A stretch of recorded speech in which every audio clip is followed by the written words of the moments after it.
What's up? Welcome to today's live stream. I'm him. Today is, what is today? It's Thursday, May 22nd. I'm dealing with computer issues. I came back home. Well, actually, that's a lie. I didn't use my computer at all when I finished the live stream last night. Went out to lunch, came back, hopped on the computer to get some work done. Couldn't log into my computer. It was just frozen. And now my MacBook Pro is doing the same thing. I also came back and realized that it had updated itself. And I thought I turned off all automatic updates, but somehow they are back on. So I had to go and delete all of the Apple Intelligence reporting crap that I don't want. Go and make sure that Apple Intelligence is turned off because I don't want it. So that's why there's no music right now. It's because I was like, I'm not about to like deal with this right now. But it just booted up. I tried to boot it up 10 minutes ago. It just took that long. So let me go log in right quick and I'll get music started soon.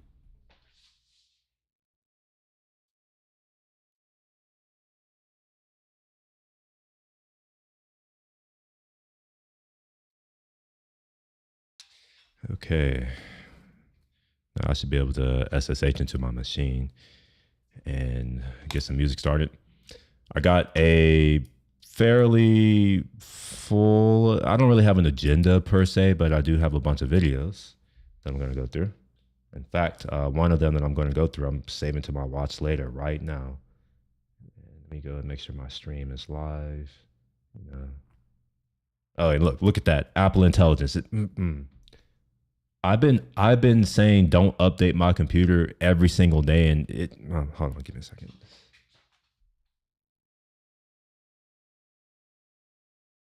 I don't understand why all these companies are pushing their AI bullshit. I don't want it. Who's asking for this shit? It's fundamentally making my experience with my tools worse.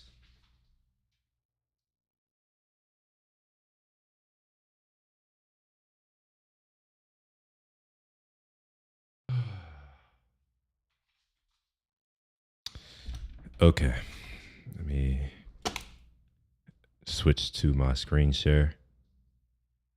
Oh, wait a minute. Something is, I forgot that I had to, my computer restarted itself and then it just, so none of my stuff is working the way it should right now.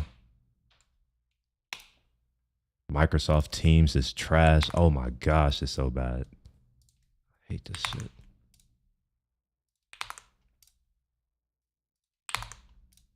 Microsoft in general is so bad. It's starting to make sense what they said that 30% of their code is AI generated. It feels like it. It's some of the worst products I've ever used in my life. All right, let's put this over here on another monitor. Okay. All right, now I can share my screen. Okay. All right. Make sure we're live. Okay. All right. Look at that. We're good. So let's SSH into my machine.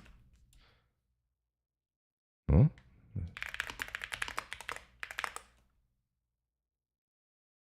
Interesting.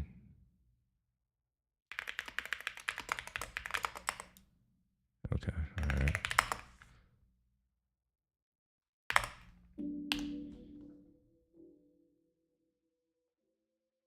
And oh my gosh, I'm sure y'all can hear it. It's coming out of my laptop right now.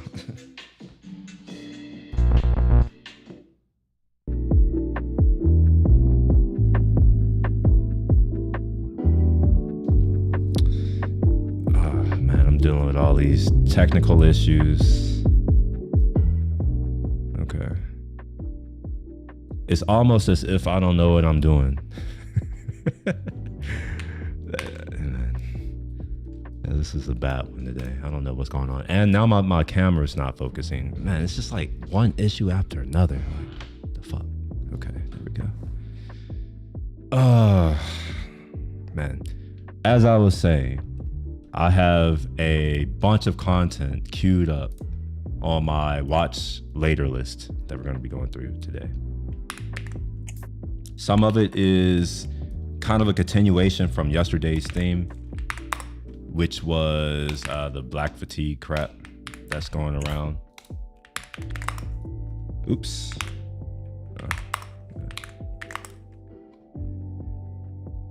Yeah, there we go. Sorry, I'm making sure that my other browser window is good for stuff that I don't want to show y'all. All right, cool, we're good. All right.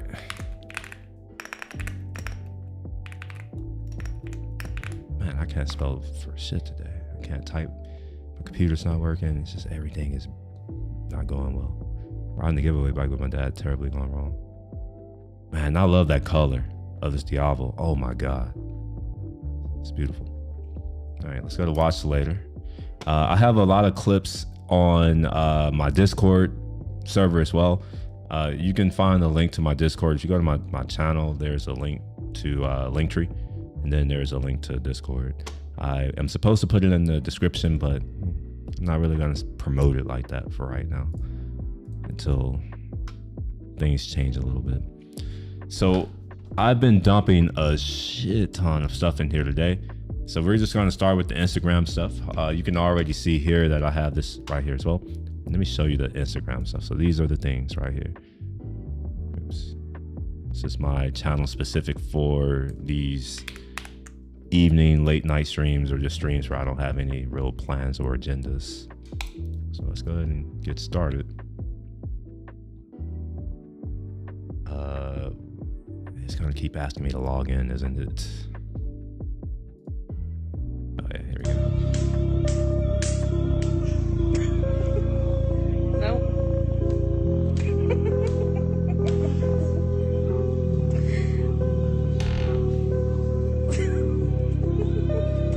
Notice the girl in the background just laughing. He's lying and you're just abusing yourself for no reason.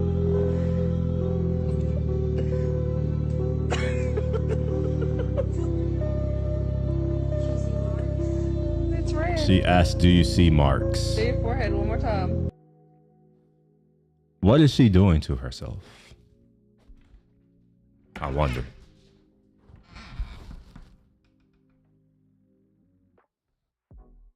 I have to open up my aperture a little bit, make sure it gets focus on me. Yeah, look at that, perfect. I have this filter that I have on my lens. I can see it. It's really annoying. I'm gonna take it off soon. I don't know how long I want to have it, but yeah, this video on Instagram is honestly, this is one of the reasons why, you know, the current the climate is the way it is, right? Where there seems to be this rift between the sexes. I don't care, since there is more than one gender now, I'm only going to talk about sexes. Fuck gender at this point. The two sexes, there is now a rift between them. One side is wondering how come people don't, you know, come and chase them and all that kind of stuff, why they're no longer receiving commitment. And the other side, it doesn't even really matter, because at the end of the day, it's men who control access to relationships. Sorry, ladies, you don't have that one. So yeah, a lot of women right now are confused, or, you know, they're just like wondering why. And this is a good reason why. Let's read some of the comments. She's the reason a lot of women don't get the help they need. I think I agree with that. I'm not logged in, so I can't like it. Her friend too, she's an accomplice. I would agree with that. If she's doing this, you know, to try to follow a report, or, you know, like, you know, call the cops on someone. If she's just doing it to just self-harm, it's still a terrible thing to do. But if you're not trying to loop anyone else in and, you know, get them in trouble, your body, your choice. Some of these people are saying this should be an automatic 2-year prison. I don't agree with that. Here's why. Just because you hurt yourself doesn't mean you should go to prison for it. I think you should only go to prison if you hurt yourself and then go to the cops and then blame someone else for hurting. At that point, I think prison is justifiable. But just to hit yourself, is stupid, but I don't think that deserves prison time, especially when her body, her choice. Yeah. So that's that. I'll move on to the next reel. This is insane though. Like real talk. Well, let's watch this again.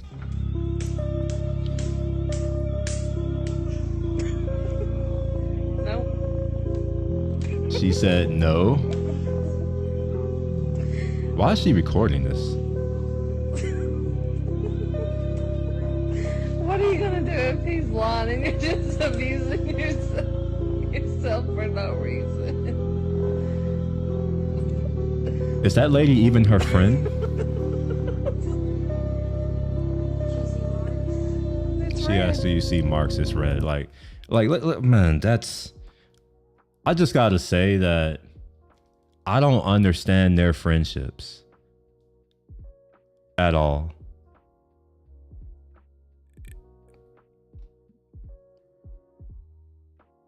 I would never let my friend do that to themselves. And if they were going to try to prevent me from, like, I'm not going to sit there recording and laughing at it. That's insane. Let's move on. Let's go to the next video. This is a restricted profile. All right, so I have to be logged in. So here's what I'm going to do. I'm not logging in this browser right here. What I'm going to do is let's open up Brave and I'll log in there. Let's go here. Yeah, there we go. So I'll log in into Brave.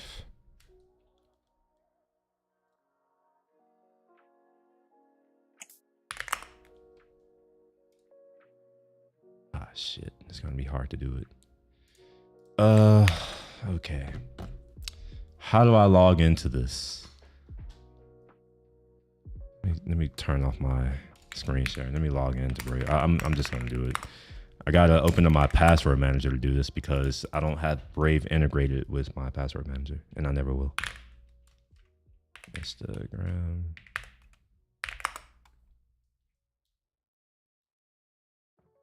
Oops. Let's log in here.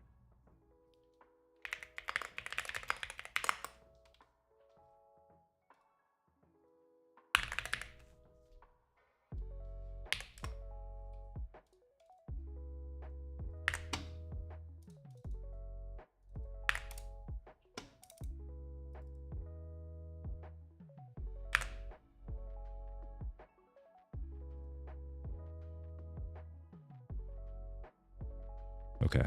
Yeah, I can share my screen now. No.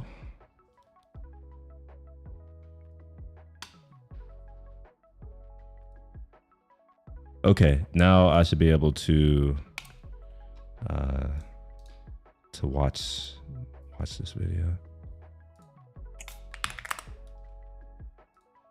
Oh, this one. I remember this. Wait, this was 18 and up?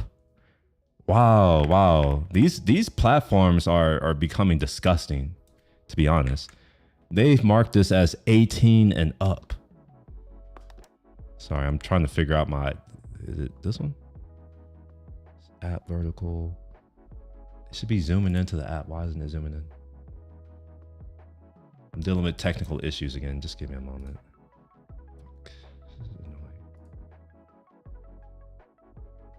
Oh, my computer restarted. No wonder. Fuck. Oh my gosh.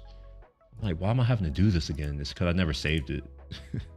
It's partly user error. Sorry about this, y'all. Okay.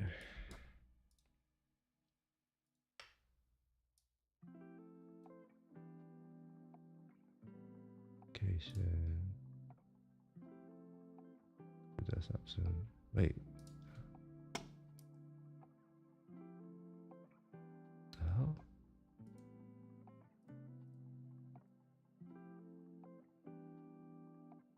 Oh, no wonder. Okay, so we're gonna do current app, zoom the window. Perfect. Okay, there we go. Sorry about all that. Man, this is This is not great. So now I can move it around, but let me go back to this one. All right, let's go ahead and listen to what she has to say. And every woman would want me because I would just love and cherish them and tell them how beautiful and precious they were and kiss them on their foreheads, play with their hair, buy them gifts, take them to nice dinners, spoil them, worship them, and make sure that every day that they knew that they were the most magical and beautiful creature in the world. Yeah, if I was a man, I would do that. It's weird that you men can't keep these women around.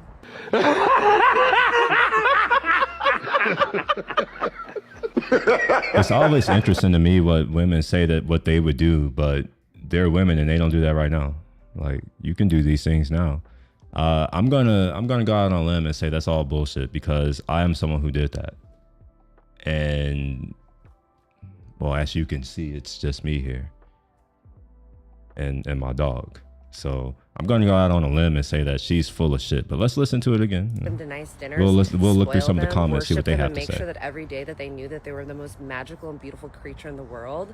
Yeah, if I was a man, I would do that. It's weird that you men can't keep these women around.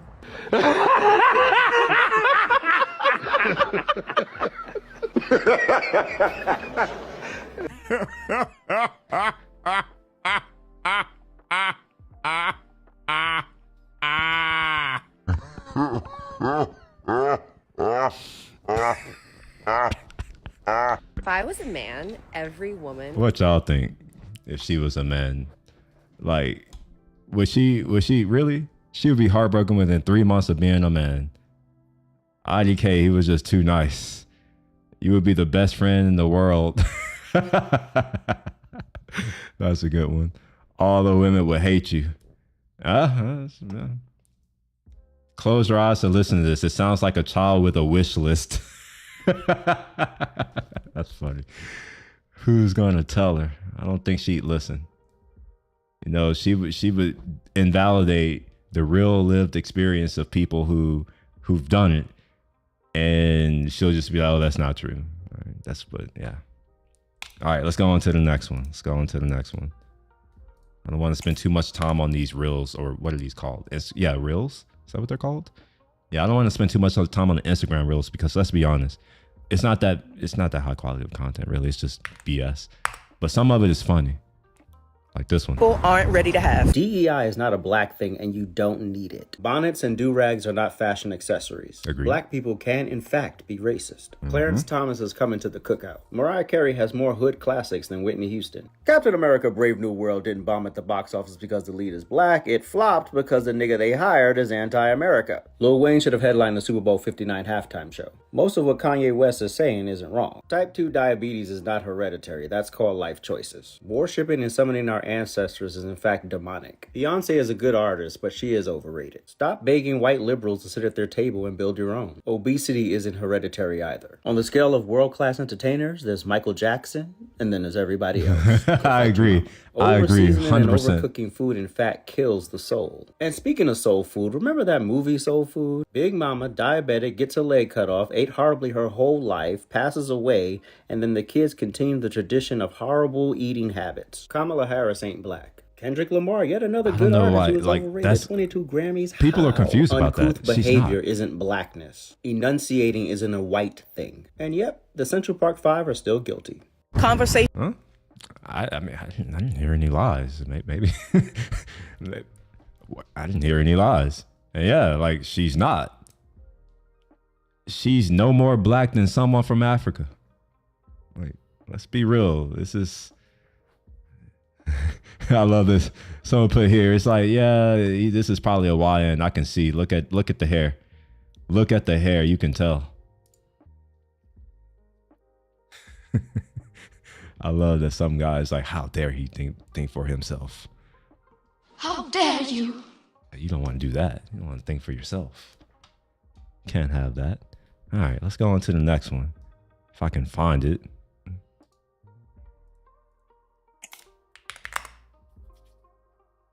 Oh, they cut my motherfucking food stamps to $85 fucking dollars from $738. How the fuck that's supposed to support a household of 3? For a job that barely even support my basic needs now. Like, inflation is high and the bitch, groceries is high as shit. I'm pissed the fuck off. Like, I'm mad as shit because how the fuck am I supposed to survive off that shit? So when y'all see me in the motherfucking store stealing stuff and that shit in my motherfucking bag, nicely act like you don't see shit and mind your motherfucking business, because this shit is going in my motherfucking bag and I'm walking out this motherfucking store with my motherfucking chest up and my head held high, and I dare you to try to tell me, hey ma'am, excuse me, because I'm gonna look at you like you fucking retarded and say go talk to Trump about that shit. On my kids, anybody that motherfucking voted for him, girl, fuck you, or him, fuck y'all, because y'all Wait, so she's upset. ever seen in my life. She's upset because her free ride is over. Why do these women think that anything is owed to them?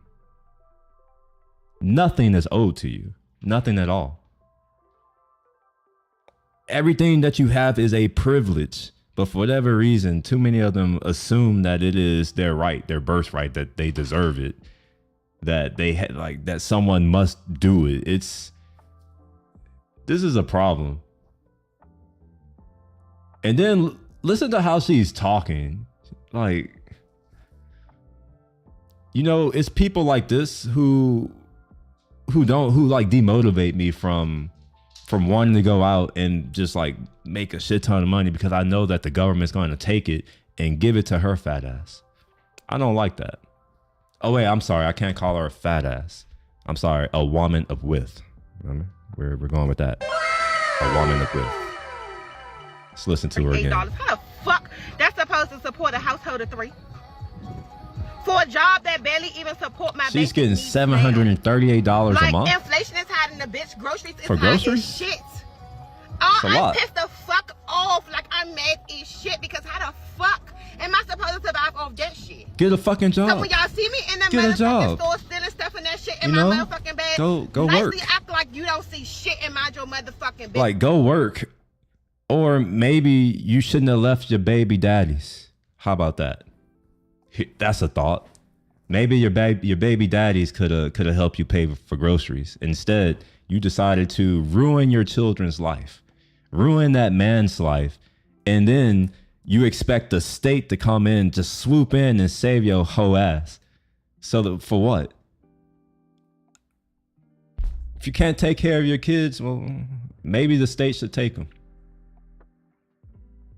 That's kind of where I'm at now. I like a lot of my compassion and all that. That shit is just, it's been beat out of me. I don't have it anymore. Like, she should just be homeless. How about that? She can go eat grass. There's plenty of it outside.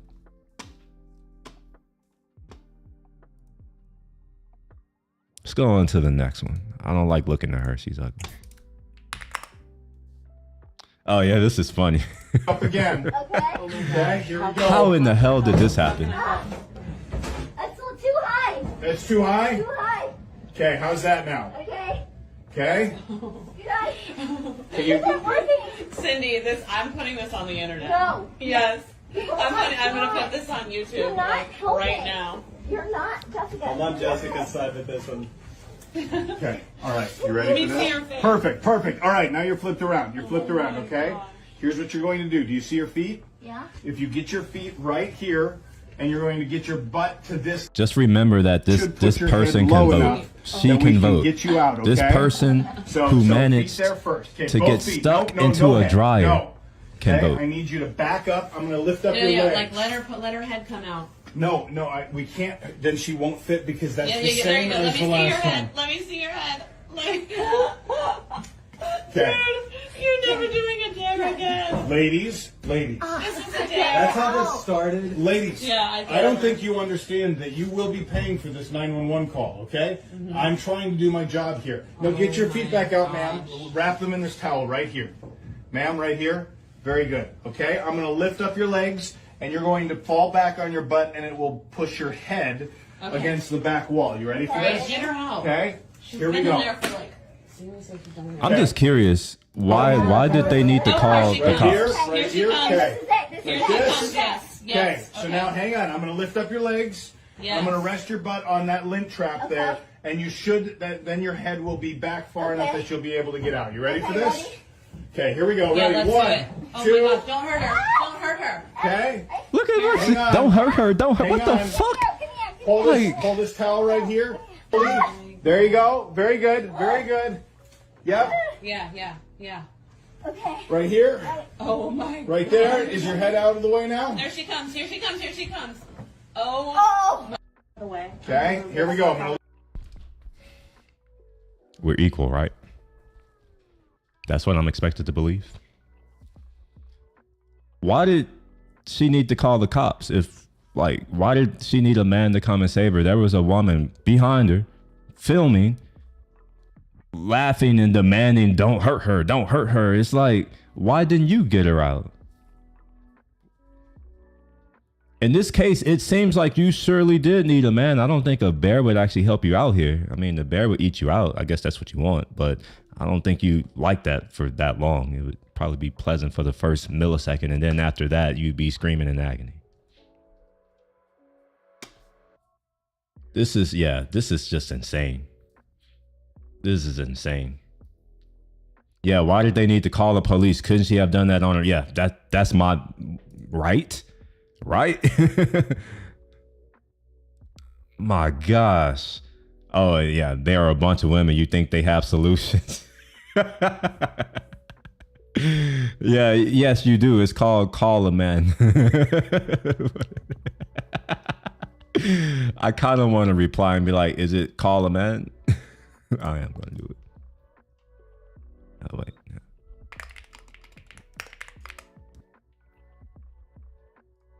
All right. Wait, comment. Wait, couldn't post comment. The hell? Why can't I post that comment? Fuck it. I don't care.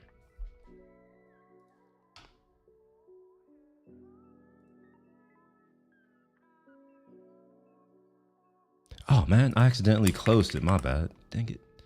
I didn't mean to do that.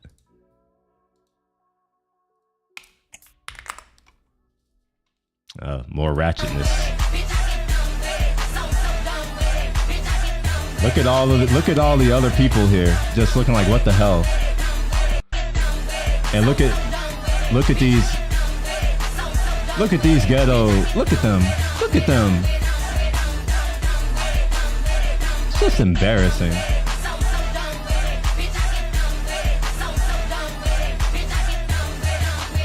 That's just embarrassing. Oh my gosh. This is an event where, like, come on. There's a time and a place. This is neither the time nor the place. This is actually selfish behavior. This dude is ruining, or man, I don't know what they are. This person is ruining it for everyone else. My gosh. Well, I don't know.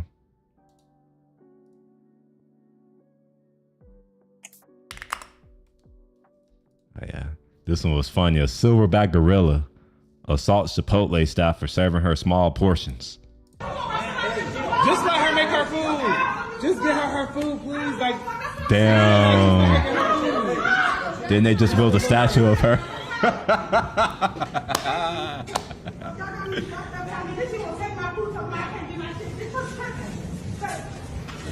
Ooh, that's assault. And then she assaults somebody. just let her make her food. Just get her food, please. Like, just let her get her food. And who is this person saying just let her make their food? This man, you know what? Until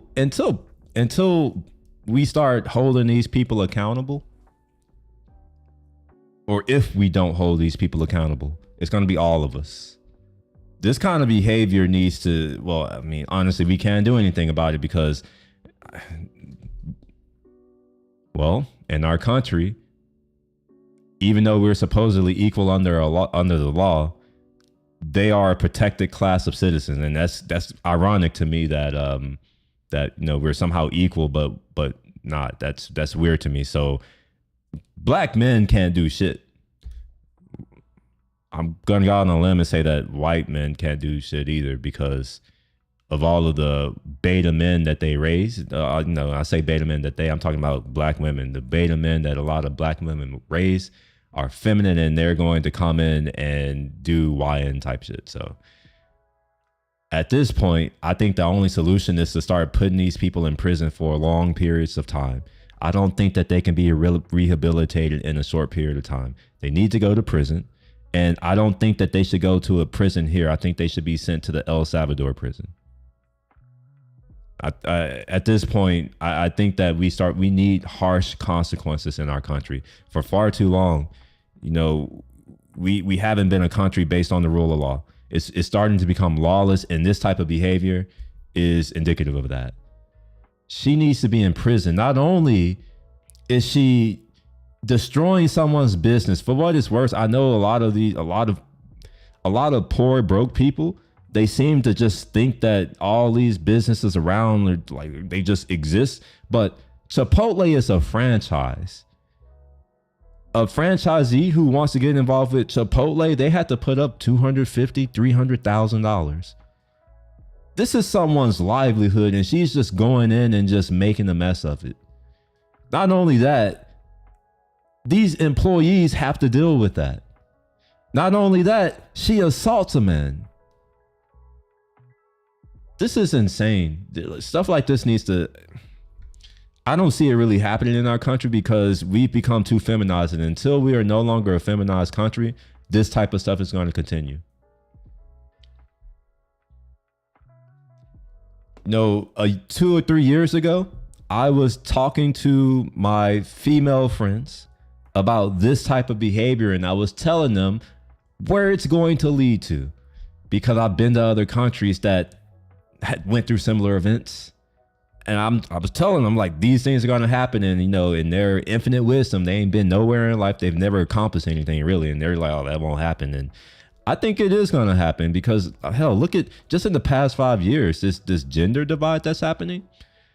It wasn't like this 5 years ago. I started to see the signs of it 5 years ago, and I started to talk about it then with people around me, saying that, you know, things need to change, because if things don't change, we're going to go to a place that I don't want to go. But at this point, I don't care if we go there. And I've become an accelerationist like one of my cousins, where it's just like, yeah, let's just speed the shit up, because that's the only way that we're going to get rid of shit like this, is that we have to have the shit burned down. And hopefully the competent, the strong, the leaders, the real men will actually be able to come in and do what they need to do. And it's not going to be pleasant. But, you know, consequences. At the end of the day, everyone is accountable, including women. They may not realize it, but it's just in the long term. And unfortunately, I think we're getting there. We're getting there.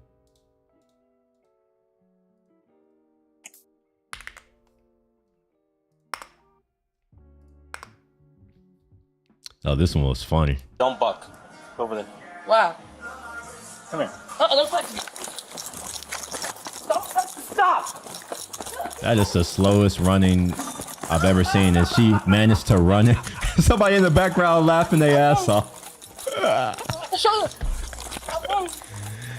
This woman is running a full 7 miles an hour and still couldn't manage to avoid a pole. My gosh. They had me running from him, and I didn't even do He what had they me said running. that I did. That's what's so crazy. Look, first thing she do is to become a victim and then blame the man. He had me running. Please. In the car for me, please. He didn't tell you to run. She runs into a metal pole, blows out her tooth is gone, and knocks herself out just for Someone like else, a yeah, second same. or two. And had she just stopped and talked to me, the girl didn't want to come do an ID, so she would have been cut loose. You can flip through the pictures. Well, fill out that. Fill out this. Yeah, if that's what you're gonna file a formal complaint, and I'll give it to you. Come here. And then they go try to file a complaint. Over there. First of all, shoplifting is illegal, and you shouldn't run from the cops. Honestly, I couldn't be a cop. I couldn't be a cop. I would be too quick to tase a person, bro. I'm just one of them. I'm like, why would I waste my time? No. I have this tool.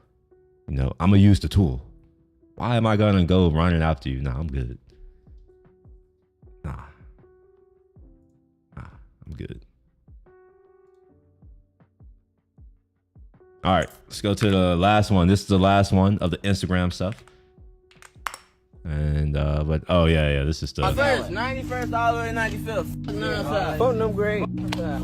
what the hell are they doing? Real dogs in the stretchers. They out here hating on us. They calling us and talking about. And they calling that hate. I told y'all. They calling on y'all and saying all y'all got going. Hell, what? You know we don't play with no one. How many times I ran from this? How many times I ran from him? He did catch me. He can't catch me. Wow. How he can't catch me? Oh, now she fell to it, bro.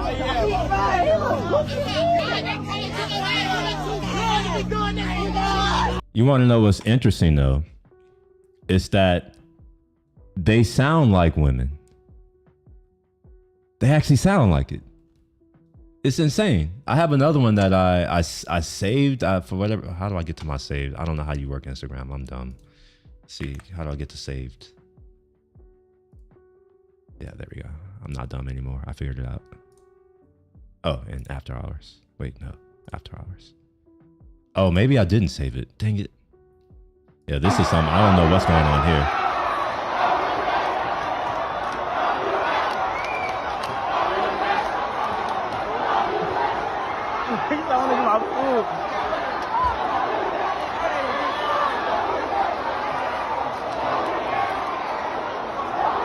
Man.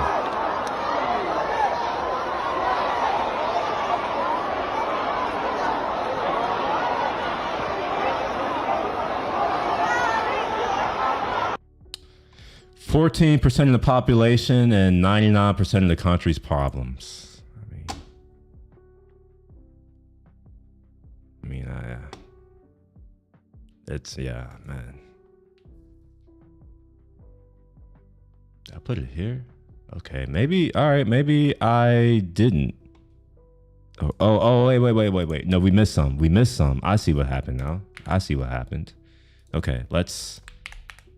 So there are actually a few more. There are actually a few more. I accidentally skipped over one. So here is another one. This is a man, older man. I gotta get the money first. I know. Let me see. I'm not doing that. I gotta get the money first. Open the pizza. 2-pan pizzas.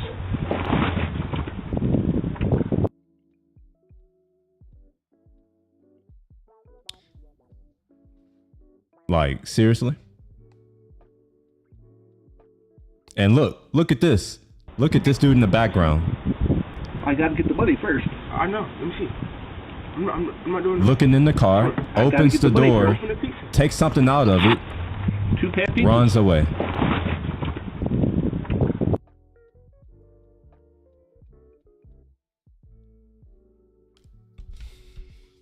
A country that has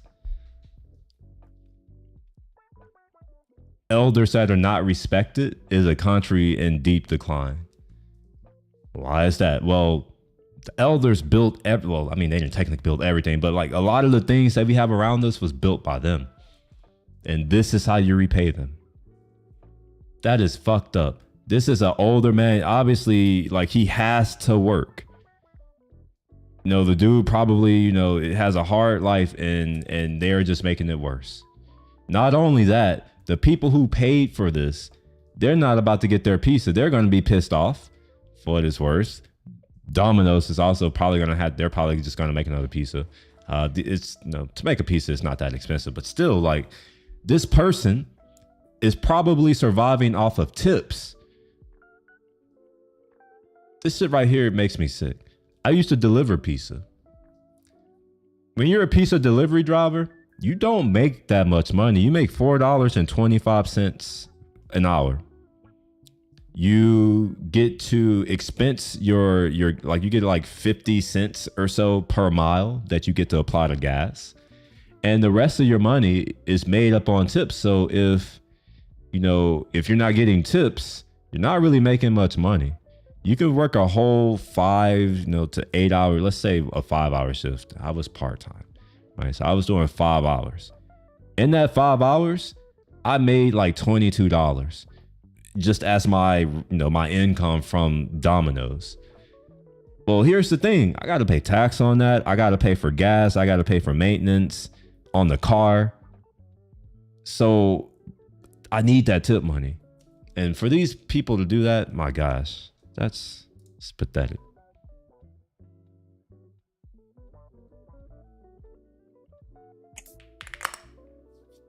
Yeah, this was crazy. This toddler with pull-ups tries to bully a cop.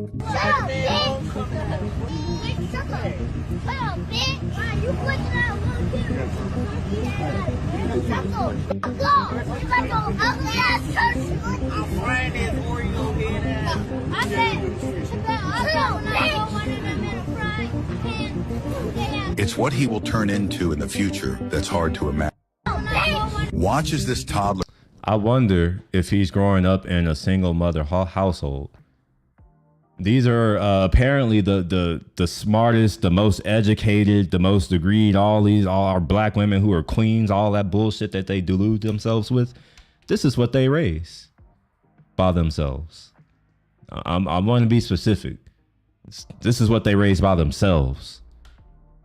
Obviously, not all of them are like that, but I think it's enough. I'm going to make up a number. I don't know what it is. I'm just going to say it's probably 1 in 3 who are raising these demon spawn. They probably all got different daddies. If the daddy's even alive, maybe they're in jail. Who knows? Who knows what's going on?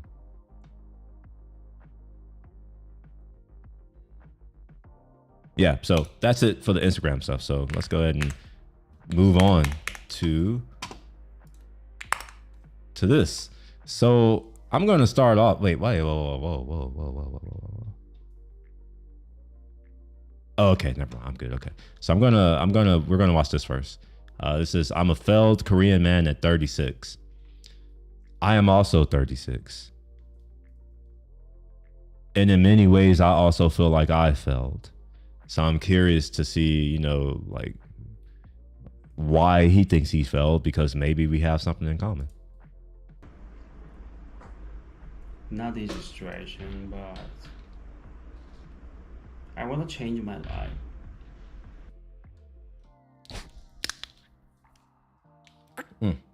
My name is... Before I go, before we do this, let's share the link. Give it a like. And I am going to subscribe, because it takes a lot to have this level of vulnerability and put this stuff out here. For the vast majority of you who only consume, you would never understand, but I mean, I understand. So, give him his sub. Hopefully, he grows quickly. He already has 41,000 views. So I have faith that this dude is probably going to blow up and his life will change, hopefully. I hope. And I'm from South Korea, and I'm 36 years old. Today I want to talk about my... One thing I do want to say, and it's not really to talk down, but I've noticed that people who are my age, a lot of them look older than me, and I've never understood it. I look old right now because I have my beard, but when I cut it down, I transform, and it's crazy to me how people look older than me, and we're the same age. Or I meet people who are younger than me, and I'm thinking that they're older than me, and they're like 5 or 6 years younger than me. It's actually kind of insane. Actually, when I was involved with this accident, I probably should have shared that, but I won't. The girl who I was talking to, there was a girl and a guy, but the girl in the passenger seat who I was talking to, she must have been like recently graduated high school or something. I don't know. And she was used, or maybe she's in college, who knows? And she said something, and I'm like, this is how I know I'm old. She said something. I'm sorry, I don't know what you mean. She's like, yeah, I don't even know the word she used. I'm not even gonna lie. Oh wait, no, I think I do remember. She said pledging. Do y'all know what that word means? Pledging? Is that a new slang term? And the way she said it, she's like, "Are you pledging for him?" I'm like, "What is that?" She's like, "Pledging." I'm like, "I don't know what that means." And then she was like, she said something else, and then I told her, I was like, "I'm older than you think I am." And then she's like, "Oh, never mind." I'm like, you look like you're like 21 max, and you're using these words. I don't know these words. I only know the words that exist in the dictionary these days. Pledge exists, but she was using it in a way that I've never heard. My life crisis. It was really hard to start to decide to make video, but I just wanted to record myself. I would never make pesto in a mortar and with pestle. bad and Have a food negative processor. situation, and my mindset is really hard right now. It's not kind of depression, but it can be also, but not strong thing. Just because right now my business and many things and financial problem is really hard situation. Financial situation. So also it's kind of really, I was far from the successful life for many years. So these days I feel failed, and I'm failed. 8 years ago I started my business. Not kind of business, just a small company. In translation, I started just one language because my major is Portuguese and live in Brazil. Damn, man. You know what? That's one thing I respect about a lot of people outside of America is that not only are they bilingual, a lot of them are trilingual, or, you know, they can pick up languages quickly. I don't know. It's hard to, I don't know. I don't like to claim that I can speak the languages because in my opinion, like, I'm not good at them. And what I mean by that is I think at a level, and I want to be able to communicate and express myself in the same way that I would in my native language, but I simply cannot. So while I may know basic words, or I guess not basic words, basic grammar, sentence composition, all that kind of stuff, and I can get by, I can't have deep intellectual conversations, which is that's the only reason why I would be like, I would want to learn a language, is I want to talk to the people who speak it. When I was 25, oh my gosh, 10 years ago. It was kind of just 1 year in Brazil and 4 years in university, and sometimes translator and interpreter. I have. Dude, his company is about to go under with AI. We don't need that anymore. But, you know, just internship, you know. And just when I was 28 years old, I decided to open my company. And with zero, I started with $100. Till now, yeah, happily I could travel, earn and eat, buy the clothes, buy my company. But you know, these days I don't have project for many months, more than 2 or 3 months maybe. I feel that same here. I just came back to South Korea end of December 2024 and moved to my parents' house and stayed there 2 months. I'm actually about to move back home myself. And I just moved to here. In like, I don't know, 6 weeks, maybe 8 weeks. I haven't decided yet. But revenue is really hard on my company. And also I'm doing other side project, selling interior design poster things. I pay advertisement just a little money. But sometimes I can sell that, but the situation is really hard. The Korean market is really hard. Yeah, I know that. I've heard that the Korean market is bad too. So many professional and rich people and motivated people, they are doing great job. But how can I say that? Okay, in COVID, my company revenue was fell down. This is an interesting. That's interesting to me, and here's why. so many, like, it seems like COVID destroyed small businesses, and the conspiracy theorist in me thinks that was the intent. Destroy small businesses, consolidate under all these larger corporations, these large, these international enterprises. We call it wealth transfer. That's another way of saying it. And then, once these people are out of the way and everything has been consolidated, us, the population, the peasants, I guess, we have no real choices or alternatives but to pay for the things that we need from them, and they are going to jack up the prices. And that's been happening. It's been happening. But before COVID, for 3 years, revenue was increasing double. It was insane to me. I felt like, oh my God, I can do many things, But COVID came to me, revenue, 0. And I changed it, added more languages. Till now, we do 45 languages right now. Translation also in COVID, I added voiceover, like a narration for marketing stuff, right? In video to start export. We have to change Korean to many languages, like Arabic, for example. And we want to make a video to introduce our product and website or company. We need Arabic voice. So I overcome, but it was still hard.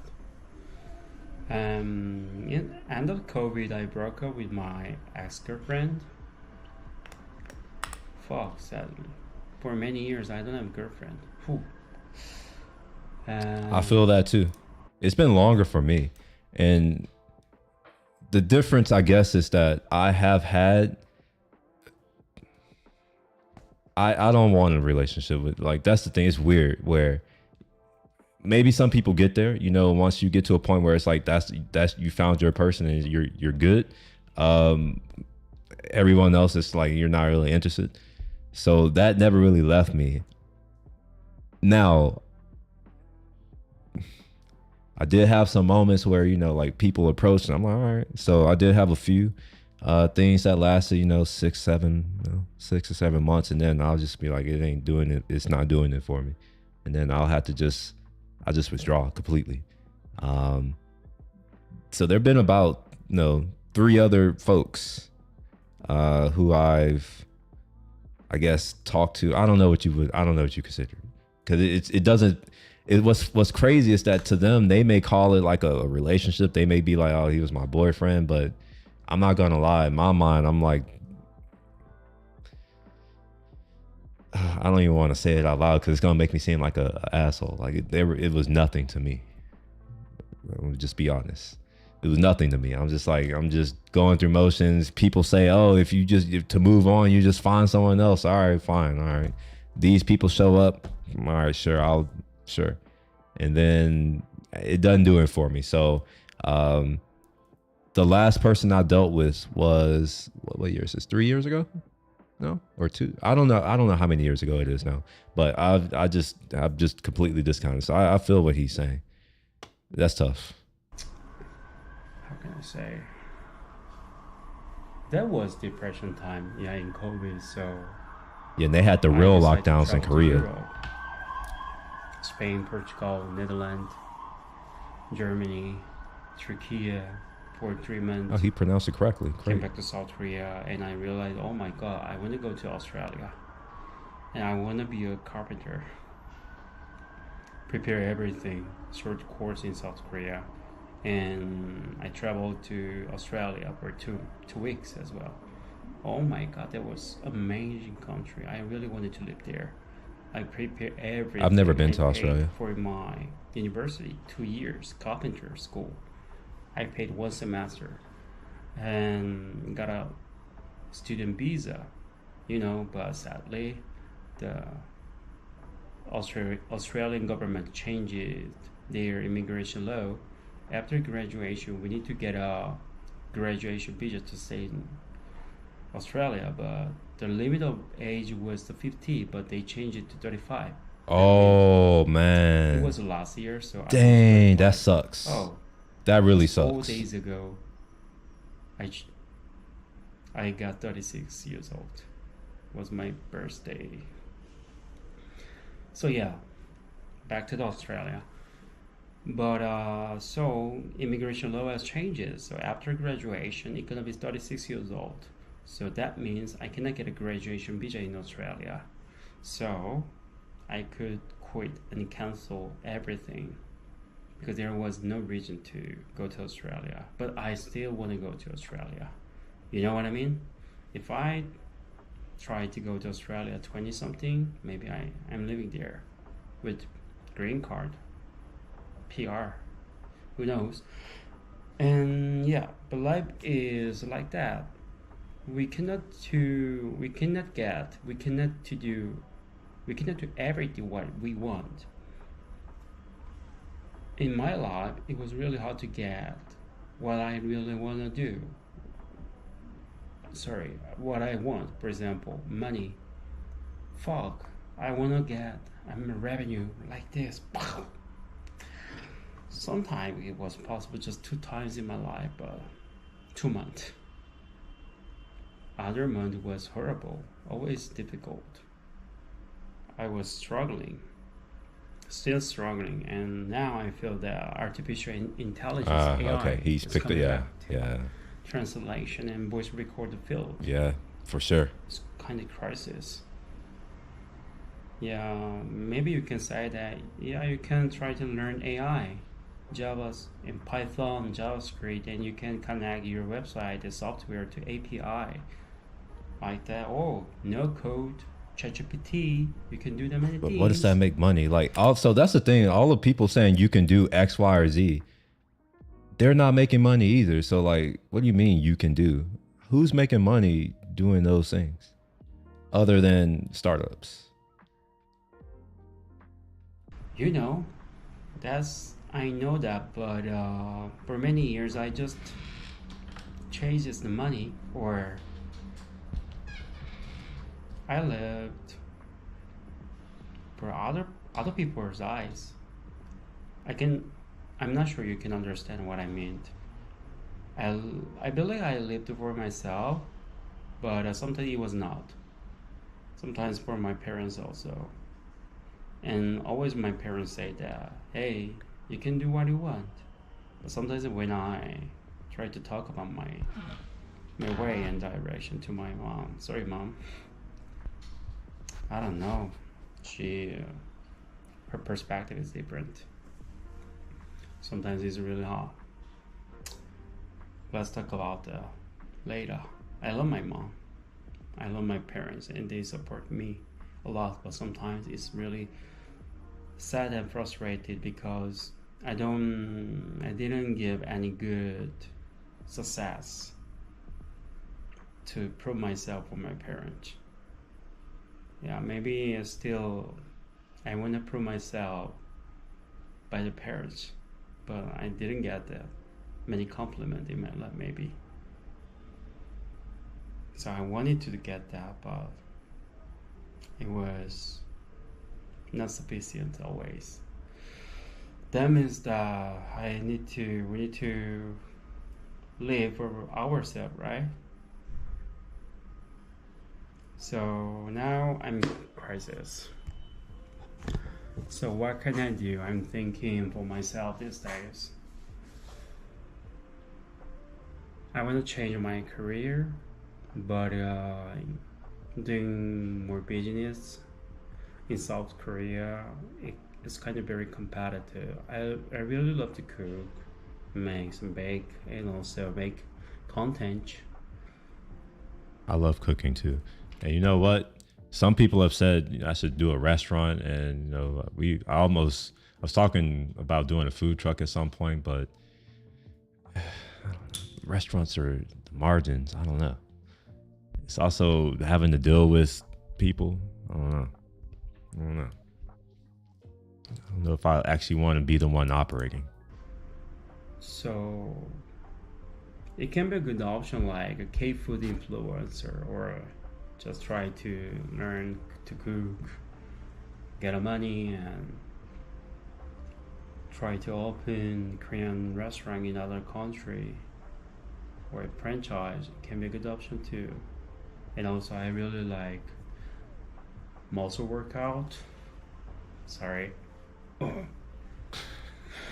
And I don't know, these days I'm just start to investigate about the physiotherapies and get a degree in South Korea and work in UK, Australia, and USA, and it can be Canada, you know, because I visited many countries like US, Canada, and Australia. They really need medical fields, like healthcare field workers.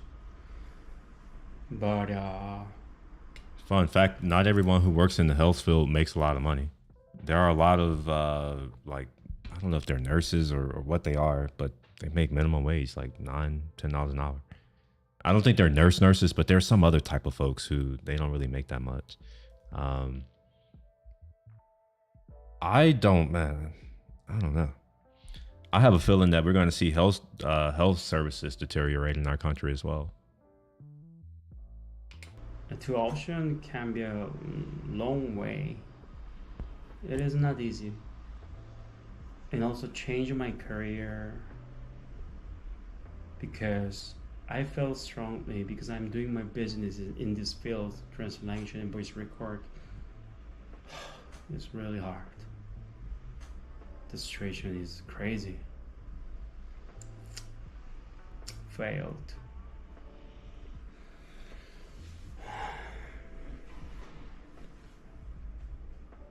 It's kind of really hard to recognize my failure, but you know, the result always say that my bank account.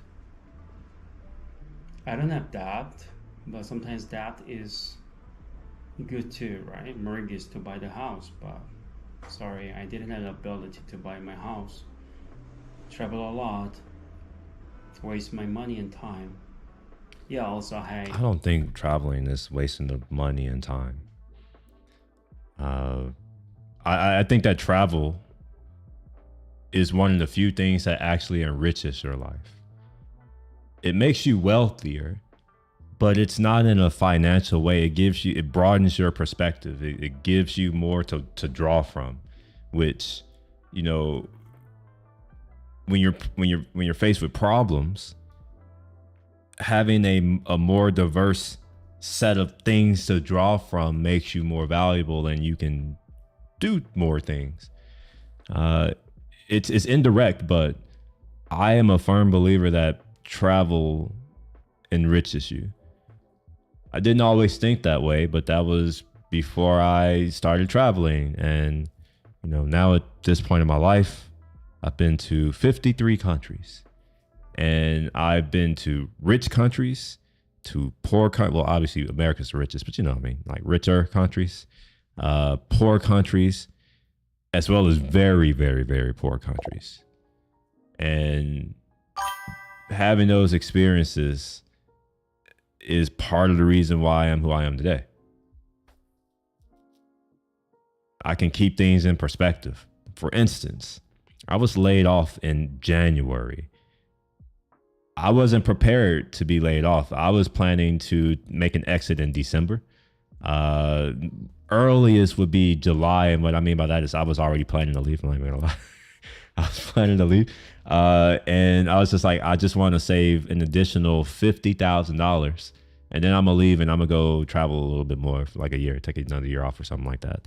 So I got caught off guard. I only had like 40 grand, you know, saved, like for my emergency. That's what it is. I like to have a little bit of money. So I only had like 40 grand. And since being laid off, I've been burning through my savings to the tune of about $5,000 a month or so. And it would be nice if I could go travel, because I don't want to be here. I can save money. by leaving the country, which is ironic. Like I could literally go and increase my lifestyle just by leaving America. America, what's crazy is that every time I come back to America, especially when I left for a long time, when I came back within a day, I'm like, why am I even back here? Because the quality of life is just so shitty. It's not good.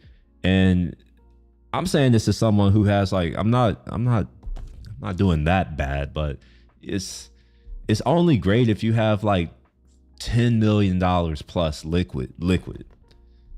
Then it can be somewhat great. But for the most part, like quality of life here is not that good. Even if you do have a lot of money, you still got to deal with the shitty ass infrastructure. You know, when I'm in these other countries, let's say especially in like East Asia, the MRT is on time to the second. You can get anywhere you need to go, taking the MRT or the bus, and it's very cheap and affordable, and it's reliable. Everything is on time. It's no loud, ratchet, ghetto people doing anything. And I'm saying that it's not just my people. I mean, like anyone doing any kind. It's none of that kind of shit. Everybody's respectful. It's quiet on the train. It's nicer. It's just a nicer place to be. So, yeah, it's interesting that he's talking about he's contemplating moving. It's like, yeah, we have some things that are nicer. Like, for instance, having your own vehicle, in my opinion, because I'm Texan, obviously, it's nicer to have your own vehicle than to have to ride public transportation. However, that being said, there are certain countries where I would never want to drive my own vehicle. There are certain countries where I was there and I'm just like, I had someone offer me their car and I'm like, nah, no thanks. I am good. How about you just send a driver? Or how about I ride with you? How about I'll just ride with y'all. I don't want to drive here. Especially in Africa. I didn't want to drive there at all. Fuck that. Was I in another accident? I was only in one. It's crazy how far my dollar goes in Eastern Europe and Asia. And the fact that you don't need a car. I need to get out. Yeah, like that's the thing. And then the quality of life, in my opinion, is so much higher. You can walk almost everywhere you need to go. I really enjoy walking. As I've gotten older, I love walking. That's kind of what I do when I travel. I don't really truly do anything. I get a dope ass hotel, with like a really like 5-star hotel, dope pool, whatever, and hopefully it's a suite. And then what I'll do is I'll take my camera and I'll just go walk around for 9 to 10, 12 hours, taking pictures, recording videos, no agenda, just discovering shit. If I happen to come across something, then I'm like, oh yeah, I'm gonna go do that. I love that. The fact that I can walk around at night, I can go to night markets. That's the thing. For instance, even in the Middle East, like you go to everything starts happening at night. We can't do that here, and it sucks. It's a real drain on my psyche here. It's that I can't go out when it's the best time of day in Texas in the summer to go out, when it's not 101 degrees with the sun beaming down and it's 100% humidity. I would much rather go out at around 10 o'clock. We don't have a true nightlife here. Like, I mean, we have that dumbass club culture. I fucking hate club culture. Oh man, maybe it's just that I'm in Houston, but I don't think it is, because I've been to a lot of cities in our country as well, and I've never been to night markets here. I think we might actually be in the simulation after seeing this. I don't know. I'm not watching AI videos. If a human wasn't involved in making it, a human doesn't need to be involved in watching it. That's my take. You can agree or disagree with that, and if you disagree, we can agree to disagree. That's fine. I get a lot of experience. I met many good, nice brands. I also record many YouTube videos speaking Korean in other YouTube channel. Just 2,000 subscribers, 2,088 today. So yeah. Frustrated and sometimes sad, and sometimes just to try to drink beer alone. Oh man, nah, bro, no. No. Don't do that. Don't do that. That's it, man. That don't give up. You know, I think the second you stop trying is when, you know, it actually happens, you know. Drinking alone, nah, I don't think that's a good thing to do. For what it's worth, one of the reasons why I've picked up for like photography, well, I've like got more serious about photography is because I didn't want to fall into those types of traps. You know, y'all may not look at it this way. I know everyone, you look into someone else's life and you're like, oh, everything is going great, you know, everything's good for them and all that kind of stuff. And you may be like, oh, well, if this person has money, he has a good job, he has all these things. And it's like, those all may be true, but that doesn't really mean much. It doesn't really play into someone's happiness. And I think that's the fallacy that a lot of people just don't understand. It's kind of like the people who think that making a lot of money will make you happy, or just having a lot of money will make you happy. It didn't make me happy. Maybe I'm just weird, you know. One day I woke up with $978,000 in my bank account, and then every month I would get another $80,000, and that happened for about 2 years. And you want to know what happened?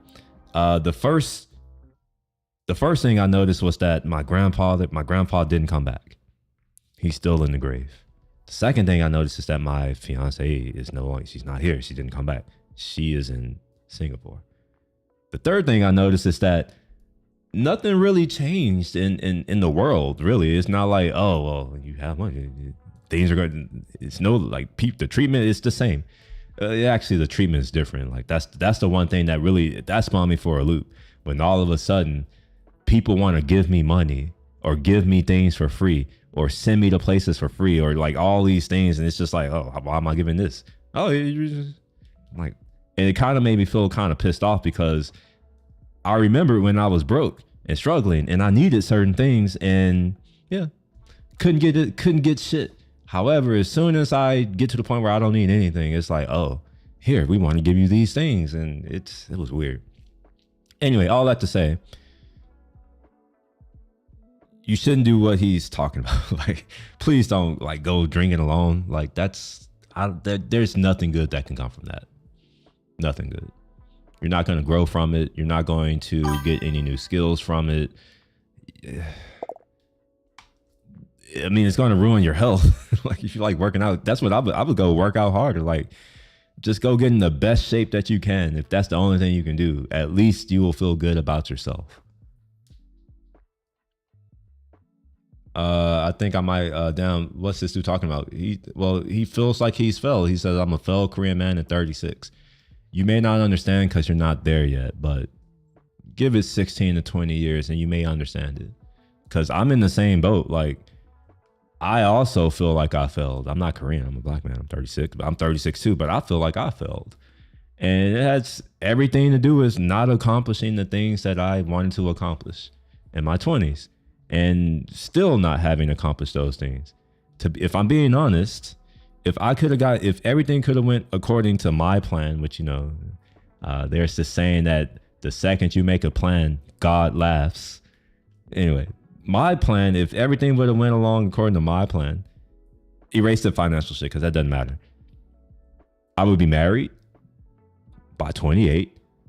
I would have a kid right now who's around 7 or 8, ideally 2 kids. You know, 1 7 or 8, 1 maybe 3 or 4. You know, I would be thinking about school type shit, like, you know, like what type of extracurricular activity. I would be thinking about that type of shit. You know, like that would be a successful life. Instead, what I got was a bunch of shit that to y'all, it may seem, oh, that's great. But to me, I'm just like, it was mostly void and empty. Yes. I got a bunch of supercars. Did I need them? Not really. Did it actually bring me anything? Not really. I got a bunch of nice ass luxury vehicles. It's like, yeah, they're nice, but like, I would trade it for the life that I had planned, which is, you know, married, kids, house, just chill. I don't need all this other shit. No, I would much rather be able to have them and take them around the world and share my experiences with them. Instead, I got to travel the world alone.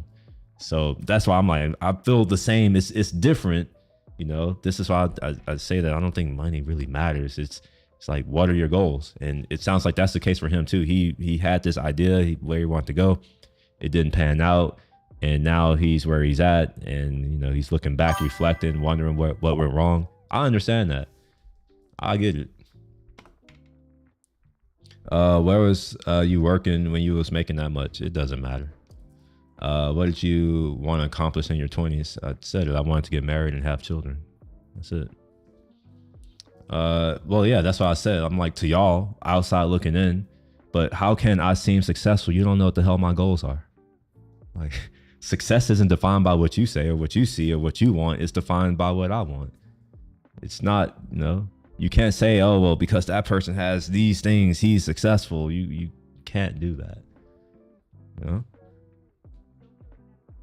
Success for me would have been, I would have had my children before my grandparents died, so they would have been able to meet their great grandparents like I was able to do. So that my grandfather, my grandparents could have got a chance to meet their legacy, the extension of their legacy. That's successful to me. All this other bullshit is like, it's just bullshit, literally. And of course, going to other, like traveling and going to other places and realizing that, yeah, all this material shit is just material shit. You don't need it.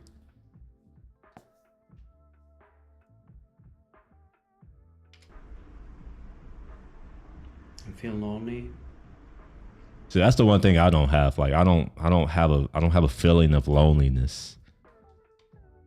But it's also like just a carrot. Like, you know, different people are different, right? You know, I like being alone. I'm fine with being alone.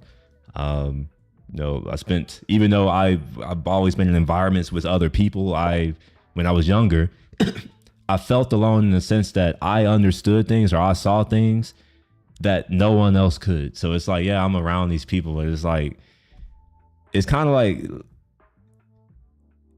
let's say you have a room full of like stuffed animals, you know? Technically, you're not alone. Technically, you're not alone until you try to talk to some of them, and it's not fulfilling. It's what it was like, or what it's like for me in most places. I'm like not in school. I'm thinking when I was younger. I go to some event, and yeah, there are a bunch of people there, but most of the people are just they're not on my wavelength. I don't even want to be around them. So I got good with being by myself at an early age. Let's see here. I want my kids to meet my grandparents. Yeah, I did too. And you know what? That will never happen. No matter what I do, that will never happen. So that's a failure to me. Finding a good life partner is more difficult than making $1 million, it seems like. Yeah, well, shit. Honestly, on my side, I found that, you know, at least I thought I did. And I found it quite early, and I thought I was incredibly lucky. I was just like, oh my gosh, like everything that people say that they want, I'm getting these things early, and I was very happy. Like 23 to 28, I think. You know, so in my back then things were going along plan. I never would have imagined that I would make the amount of money that I made at around 28, 29. I didn't imagine that. My plan was to get to that point around 50. But, you know, I guess I got what I wanted, huh? You know, I got that. I don't know. Not easy situation, but I want to change my life. If you're there, can you support me? Just good comment.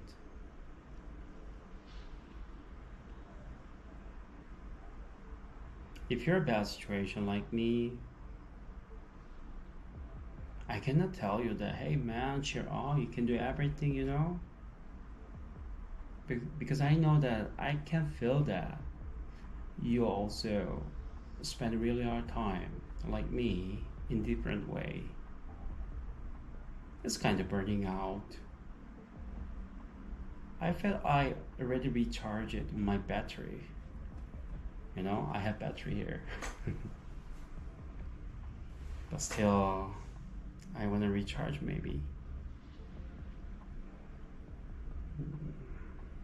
Every day I go to, not every day, just 5 or 6 days per week. Go to the gym to work out, to get more muscles. Good body shape. It's the second time he's done that. Get a confidence. And other thing is, these days, Kendrick Lamar should hire this man to be on his albums. And going to the grocery and cook for myself and visit to my parents' house. Also these days I'm thinking a lot. Thinking and researching, investigating information about new things, and sometimes talk with my friends. You know, they support me as well, but only we can change our life, right? Only we can do that.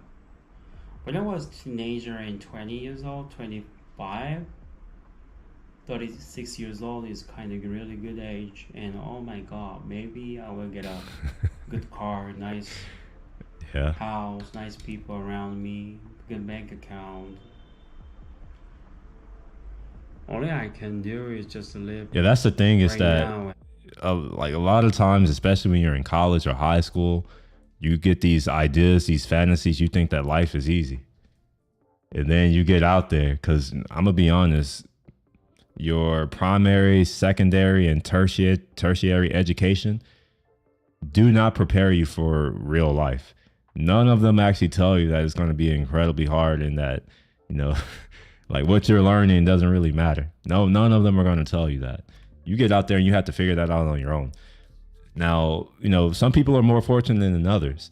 That's why I said I thought I was lucky, where I'm like, you know, all of the things that other people struggle with, I didn't struggle with.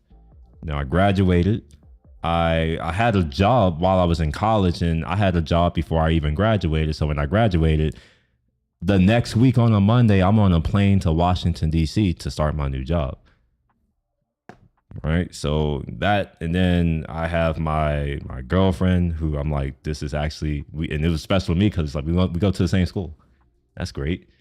We have some things in common. We have a similar social network. I'm living in a nice high rise downtown San Antonio. I have my nice Crossfire SRT 6 fast ass car, you know, AMG built. Got my motorcycle. I have a Honda CBR 600RR, and you know, I got everything I need. You know, at that time, this is 2011, 2012 time frame. I'm making about $74,000 a year, which is not bad money. That was more than the average graduate. You know, so in my mind, I'm like, everything's going well. A year later, increase. I'm $85,000, new job, and then blah blah blah. A few months later, I get a new job, $96,000, blah, blah, blah, blah. A few months later, I get a new job, $105,000 base salary, but I also get extra money whenever I go offshore, which I don't have a choice in. So I go offshore. I end up making $145,000 a year. And it's just like constant progression. Now, I did have a setback. Remember, I did say there was a point where my ex had to pay my rent. That was during the oil bust in 2014 here in Houston, when the price of oil went down to the point where they stopped drilling. Or not the price of oil. Yeah. I think it was the price per barrel. It went down to the point where they had to stop drilling. So I was affected by that. And I did have to take a step back. But even then, that step back, even though I had to take a financial step back, it was only within, like, it only took 3 months to get back into a job, and then it's back on to the upward trend. So I understand that for most people, things are not hard. And honestly, that may be why things are harder for me now. Or that may be why I didn't get all the other things that I wanted. It's because I got those things, right? I got the job and all that kind of stuff. And now that I look back, I kind of regret focusing so much on my career, which is why now I'm no longer career oriented. And this is something that, you know, newer people who know me, like managers and all that kind of stuff, I don't think they understand when I'm like, I'm not career oriented. And that's why, because the career didn't do shit for me. It didn't bring me my grandfather back, my grandparents. It didn't do any of that for me. It didn't bring anyone who I love back. It didn't do shit. The only thing that it did was give me money. And now that I no longer value money like that, I look at it as like stupid. Like, what career? What are you talking about? So yeah, it's interesting. Hopefully, hopefully he gets back up. I think this video is gonna help, people come to him, and maybe that'll give him more motivation, and it becomes a positive feedback loop. The more people who come, the more he's motivated, the better he gets. He puts out more content, which creates a flywheel. So more people come in, and it just keeps going. I hope that's what happens for him. And prepare and do small things. Compliment by myself. And yeah, maybe I'm gonna spend my time. It can be wasting my time too. But just I try to better myself.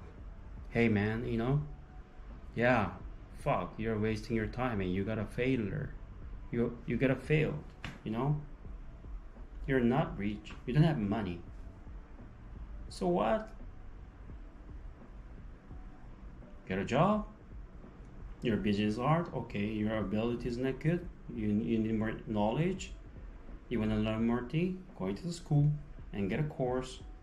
Upgrade yourself. But why would you go to school when AI is here now? I mean, you can speak Spanish, Portuguese. I think, man, you know what? I never considered this, but I think AI is going to have a very negative effect.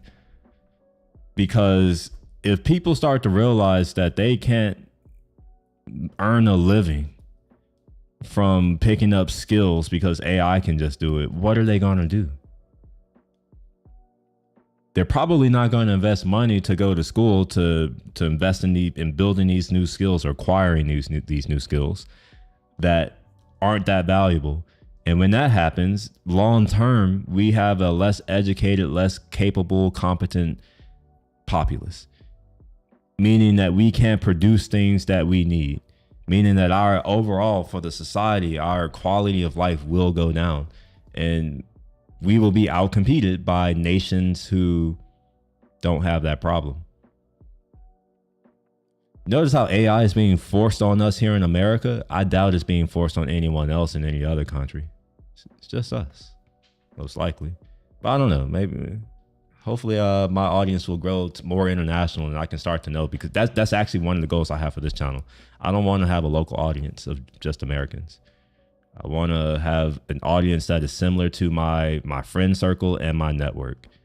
Very international, because I don't really value people who just have a single perspective. I want people who have multiple perspectives, who can understand another perspective, even though maybe they aren't from that particular place, or they don't have that particular mindset or culture. 3, 4 languages. Hey man, make a content. Keep going. Yeah, maybe you're gonna fail, but everybody fail. Everybody. Well, that's actually not true. Not everyone fails. Here's how I know this. Some people don't have to succeed. They just are born and everything is handed to them. I mean, I guess they can fail on their own personal goals, right? Obviously that part, but never mind, I take that back. He's right. He's right. I don't disagree with that. He's actually right. Everyone can fail. I take that back. Failures means good things,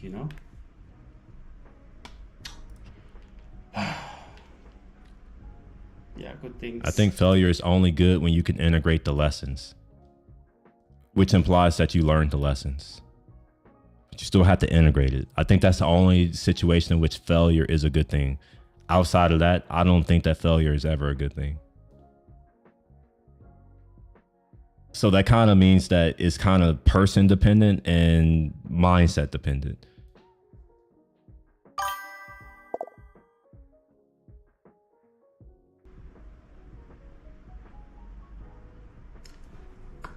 I'm gonna start from the zero. My situation is zero, kind of zero, but my bank account is zero right now.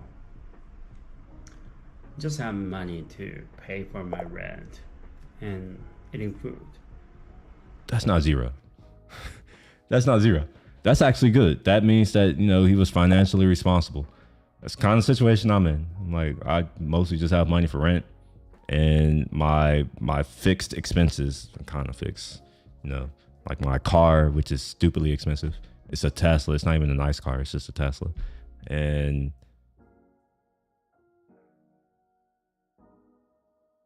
maybe that's it. Never mind. Maybe that. Yeah, I'm only spending like $5,000 a month right now. So yeah, that's most of it is to rent. Groceries are getting out of hand though. Groceries are getting out of hand. They're getting so out of hand that I finally decided to apply for unemployment so that I can pay for my groceries out of that instead of using my own money. But I have time to learn more new things and time to work. Then only I have. Yeah, I think right now, when you mature a little bit, you will find that answering a question, not answering a question is not a failure. We're talking about failing in life, which is a little more significant than not being able to answer a question. That's not really, I don't know. It's almost disrespectful to put that in the same category as what, you know, what he's saying as a failure, where he's like put 15 years of effort into trying to accomplish something only for it to end up with nothing. That's what we're talking about here. Failure. Not I didn't answer a question. You know? So it's like, that's why I say, like, in 16, 20 years, I think you'll get it. You'll understand. Like, think about all the things that maybe you don't have anything you want to accomplish now, but I don't think that's true. I think that you have things that maybe you see yourself, like you see yourself in a certain position at the age of 30 or at the age of 40 or at the age of 50. Now, let's say you get to those ages and you're not in those positions. So let's say for instance, you don't expect that you're going to be homeless at the age of 50, right? Right? Now let's say that you spend 20 years just working your ass off, you know, you're doing everything, and then you spend another 10-year period and things start to get tough, and it's for 10 years and it ends up with you being homeless and you have to live under a bridge. That's what I mean. Where you've done these things and you probably done everything right. You know, you went out and got a job. You didn't do anything illegal. You were a decent person. You're helpful. You provide value. All of the things that society says that you're meant to do. And if you do those things, you'll be fine. You do those things and then you're suddenly not fine. That's a failure. Like, and I can understand why you would be like pissed off about that, because it's like you did everything, for the most part, you did everything right. And now in his case, I don't think that he went and blew money or anything like that. It seems like his failure is his business, all of the things that he wanted in his career isn't panning out, which, you know, those things do result in money, but I don't think that he's looking at the lack of money as a failure. I think he had this idea of where his life would be by the time he's 36. Oh shit, time flies by quick. I'm already 36. And I'm not where I said that I thought I would be when I was 20. That's where he's at. And yeah, I don't know. I disagree. There's nothing that I can do right now to have children with my fiance and they can meet their grandparents. There's nothing I can do about that. That is a failure, no matter how hard I try. Like, you don't get time back. I think that's the thing that you learn over the years. You're still young. Over the years, you learn that that's the only finite resource that you have is your time. You don't get that back. So I can't say the only time you fail is when you give up. That's not the only time you fail. You know, I understand the sentiment of that quote, right? You know, that's a common quote, or whatever the right word is. It's a common saying, and I agree with it in spirit. In spirit. But when you really think about it, it's like, nah, that's not true. That's not true. It's not true. Like, think about a father who fails his son, and his son ends up becoming a drug addict, homeless, turned out, in prison, all these things. What can the father do?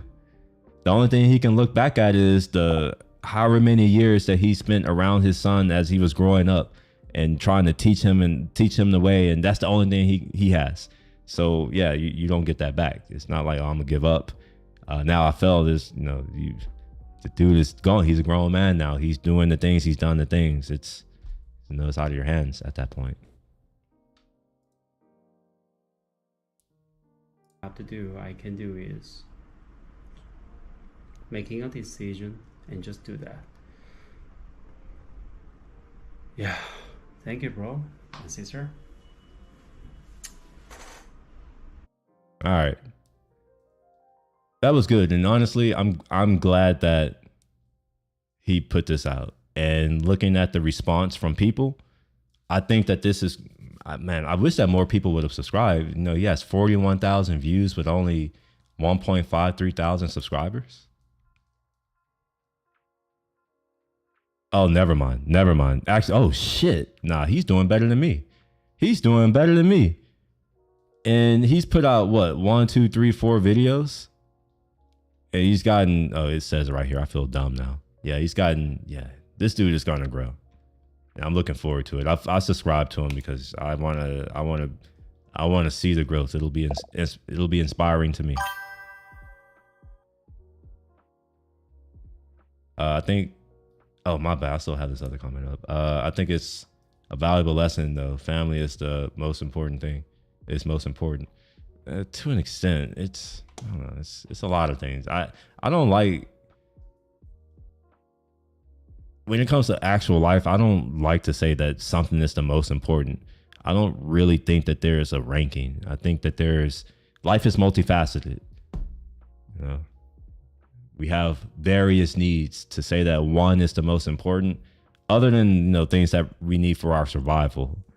Other than that, if you want to say that that's the most important, okay, I can't argue with that, because obviously you can't do anything else if you're not alive. Okay, you would have me on that. But moving past that, I think that humans are multifaceted. There are a lot of things that are important, and they're so different that I don't think that you can rank them and say that this one is more important than that one, because in reality, this one may be important for a particular thing or outcome, whereas this other thing is important for this other particular thing or outcome. I hope that makes sense. I'm hand waving, but I haven't really thought much about this right now. Obviously, when I do these live streams, I haven't planned anything. Obviously, if I planned it, I can speak a little bit more coherently, stay on track a little bit better if I prepare. But then it wouldn't be as, I don't know. I want these live streams to feel more authentic, less produced. Yeah, authentic is not the right word. I don't want these things to feel like they're produced. I don't want it to feel like TV.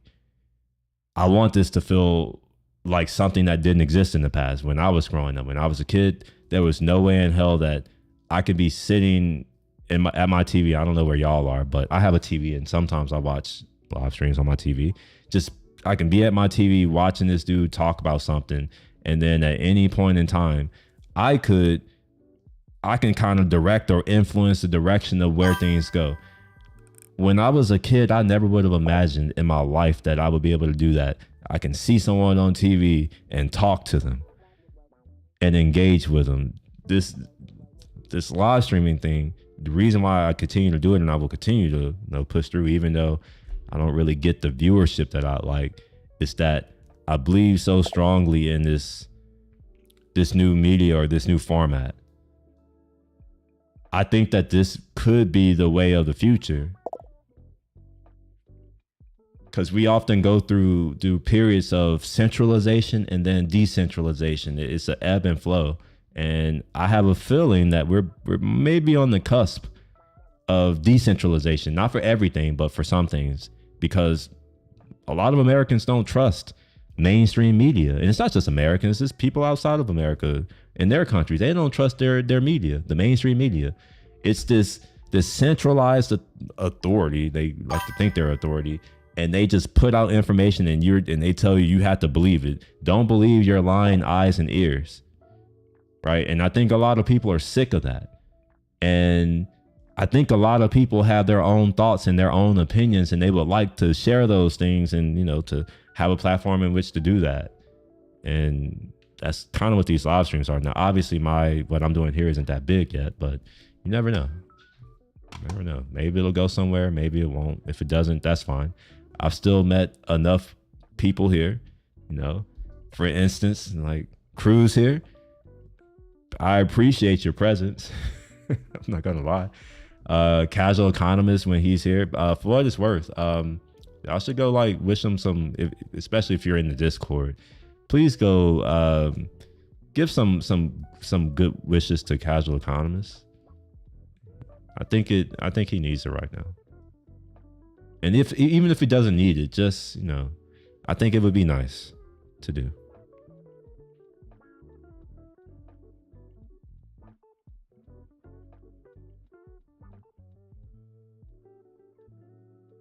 If I come the most successful person on earth and had all the money, but my little bro wasn't alive, it would suck. Yeah. Yeah.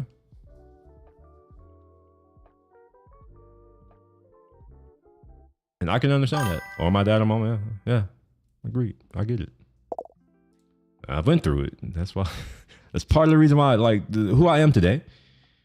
I think I alluded to this last time. I'm completely different. I used to be fun and happy and optimistic and, you know, a little bit of a goofball. I'm not that anymore. Life is beat that shit out. And it's left what you see here right now.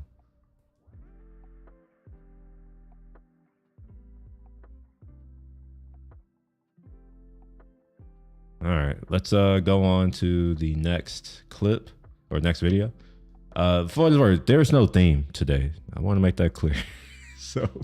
so I don't want y'all thinking that this is all the videos are going to be like this. Some of them are going to be a continuation of yesterday. Some shit, some wild shit. If I can figure out how to get to my watch later.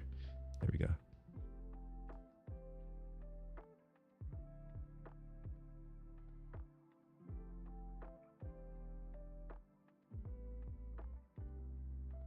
So I think it was at 26. Yeah. So these are the ones that I haven't. Oh wait, no. Okay, so at 27, I forgot I added a new one.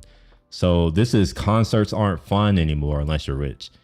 I've never gone to concerts. I don't like concerts, but I'm still kind of interested in this one.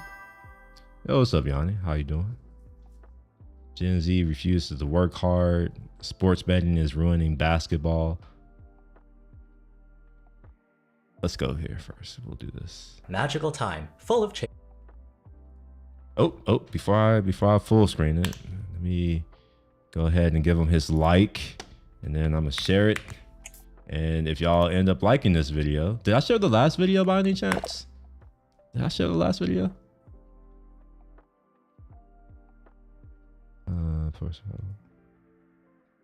Okay, maybe I did. Yeah, I did share the last video. We're good. I want to make sure I share these so that, you know, we give these content creators their proper credit. And if y'all end up liking it, like, I would hope that you would go and give them a like and maybe even subscribe to help their channels out. It'd be nice. Changes. The pop punk genre was thriving. Emos were chopping off their black box-dyed bangs before joining the workforce. Even the trendy hipsters, who unironically wore flannel everything, were unaware they only had a few years left before they started their mass migration to LA to work for BuzzFeed. Before I discovered K-pop, I know, gnarly, right? Thanks for your condolences. My MP3 player was like 60% alternative indie music. These bands over here ring a bell for anyone? 303, Hello Goodbye, and Down with Webster, who are actually my Canadian brethren. I've never heard of any of these people. I got to see all of them for the reasonable price tag of $30, I think. I was an unemployed teenager at the time and someone else's parent bought the ticket, so I think. Hello Goodbye, and Down with Webster, who are actually my Canadian brethren. Well, I got to see all of them for the reasonable price tag of $30. Ah, okay, yeah. Concerts did used to be affordable. I heard that some of these concert ticket prices are not just hundreds of dollars, but in the thousands. man, people still paying it. I heard that people are doing buy now, pay later for those, or Affirm or whatever that is. I guess people are always doing credit cards too, but I would never pay that on a credit card. That's nah. Well, actually, no, that's a lie. I pay for everything on the credit card. I'm lying. I haven't paid for anything not used.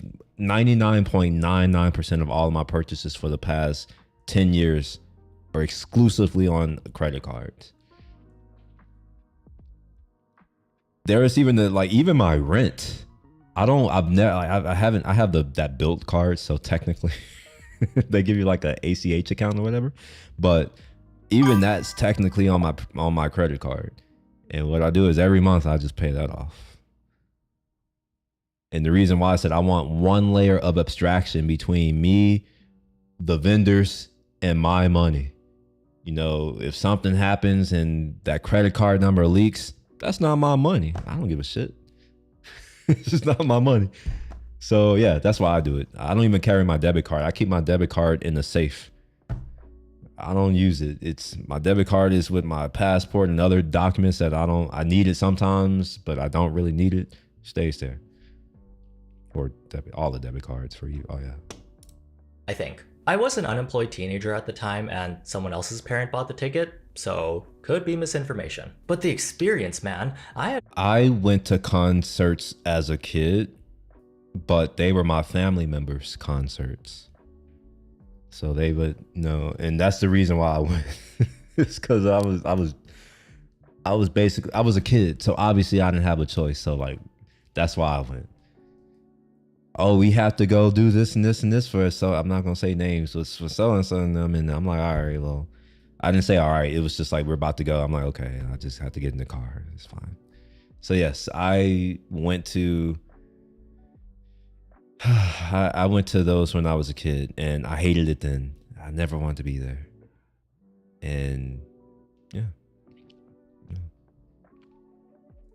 no idea what to expect. All I remember is running around the concert venue with my friends, getting super close to the stage, realizing there was a mosh pit forming right next to us, someone getting pushed into me, I pushed them back, but it was too hard and they hit their teeth on someone's shoulder.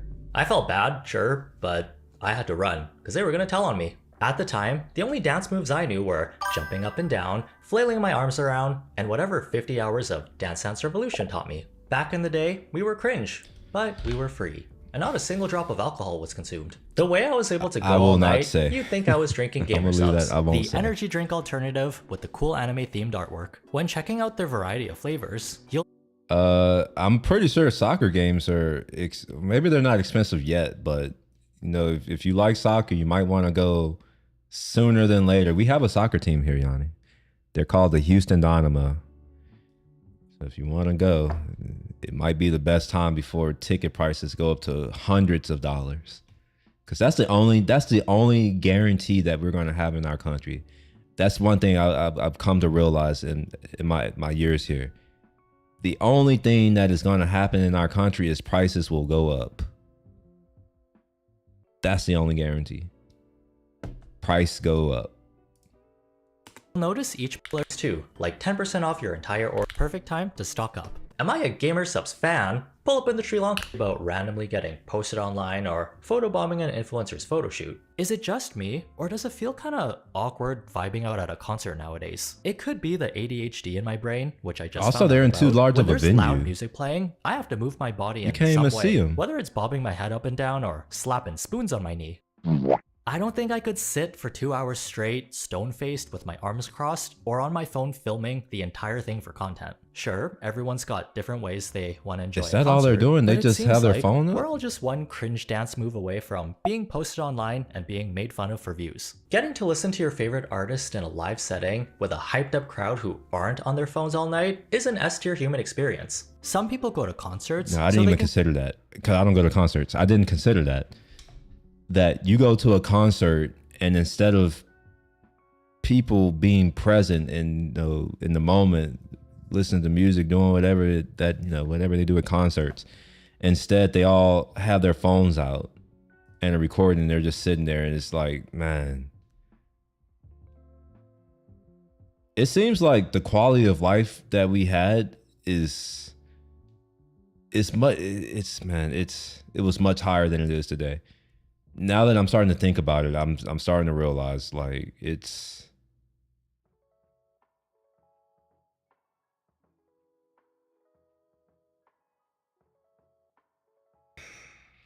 I kind of hate what this society has become, and I'm pretty sure I hate what this society is becoming.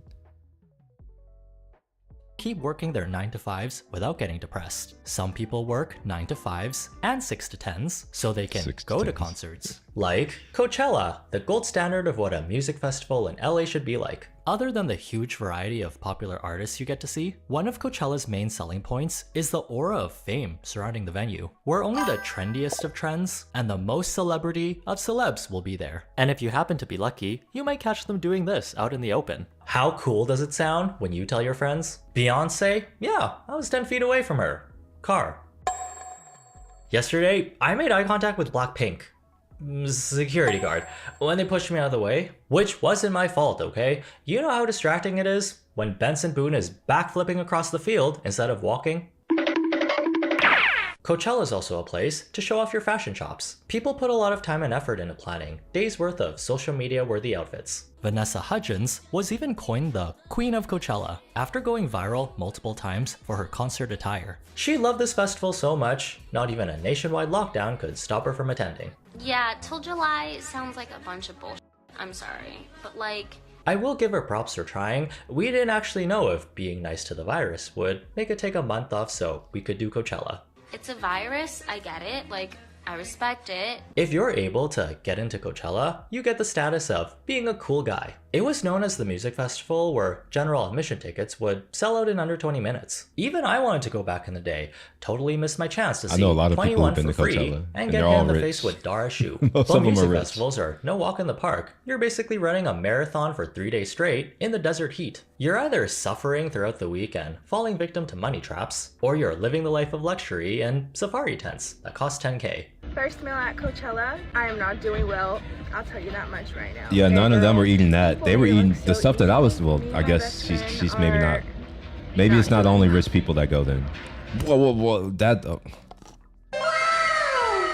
We spotted one, boys. We spotted one.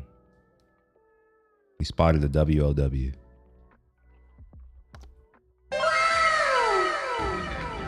One of the canopies that we bought was broken. That was off to a bad start. We waited 6.5 hours in line for security to let us in the heat. I contemplated leaving and getting a hotel room. I'm not really the nature girly, you know? I stepped outside and I could barely breathe. Like, bitch, why does my skin have a red tint over it? Like, what's happening? Damn. I'm sure plenty of people had a great time, despite all the negative things we've seen online. If you go with a group with well-organized friends and the vibes are good, could be fun. But ticket sales are slowing down, and people are realizing, I can watch this entire thing on my phone, on a couch, instead of waiting 5 hours in a hot car just to get in. Do you guys wear diapers to these things? Does it depend? I'm just curious how people go to the bathroom. I would not survive this. Road trips are my #1 It's got to be funky too. Like all of them must stink. Can you imagine the body odor you smell out there? Ugh. Exactly when to shrink itself down to half its size. And they're all high and drunk on random drugs. Some sort of content farm for influencers and famous people. Not to say Coachella was a perfect event back in the day, but it's crazy to see how the vibes have changed. Did you know that Coachella was born during the great battle between the band Pearl Jam and Ticketmaster, the giant ticketing service monopoly who makes buying concert tickets feel like you're in the Hunger Games. I hate them. In the sense you'll be fighting for your life to snag even one nosebleed ticket, and you'll be hungry after paying all these random venue fees. Can I have a concert ticket with my fees? During the 90s, Pearl Jam was boycotting venues controlled by Ticketmaster because they wanted to keep ticket prices low for their fans, while Ticketmaster was interested in charging additional fees on top of ticket prices. So Pearl Jam was able to find and perform at a venue called the Empire Polo Club, which made organizations realize, hey, this is a great place to hold a music festival. And Coachella made its debut on this 1,000-acre space in 1999, where you only had to pay like $50 a day to get in and see artists like Beck and Rage Against the Machine. Now, 50 bucks at a music festival gets you a lukewarm chicken sandwich and a thimble of water. The organizers said they wanted to provide a high-comfort festival experience for guests. They had ads promoting free water fountains, ample restrooms, misting tents, free parking, and a free bottle of water when attending. Aww, I'm kicking my feet and giggling. That's actually so sweet, getting treated like a princess as a concert goer. What happened? Coachella did lose about $750,000 during its first year. Lesson learned, must have given out too many free waters. Once things started catching wind through word of mouth, the lineups got bigger, with more advertisers, more corporations, and more money getting involved. Oh wow, the supply Olipop and is there. demand for Coachella really.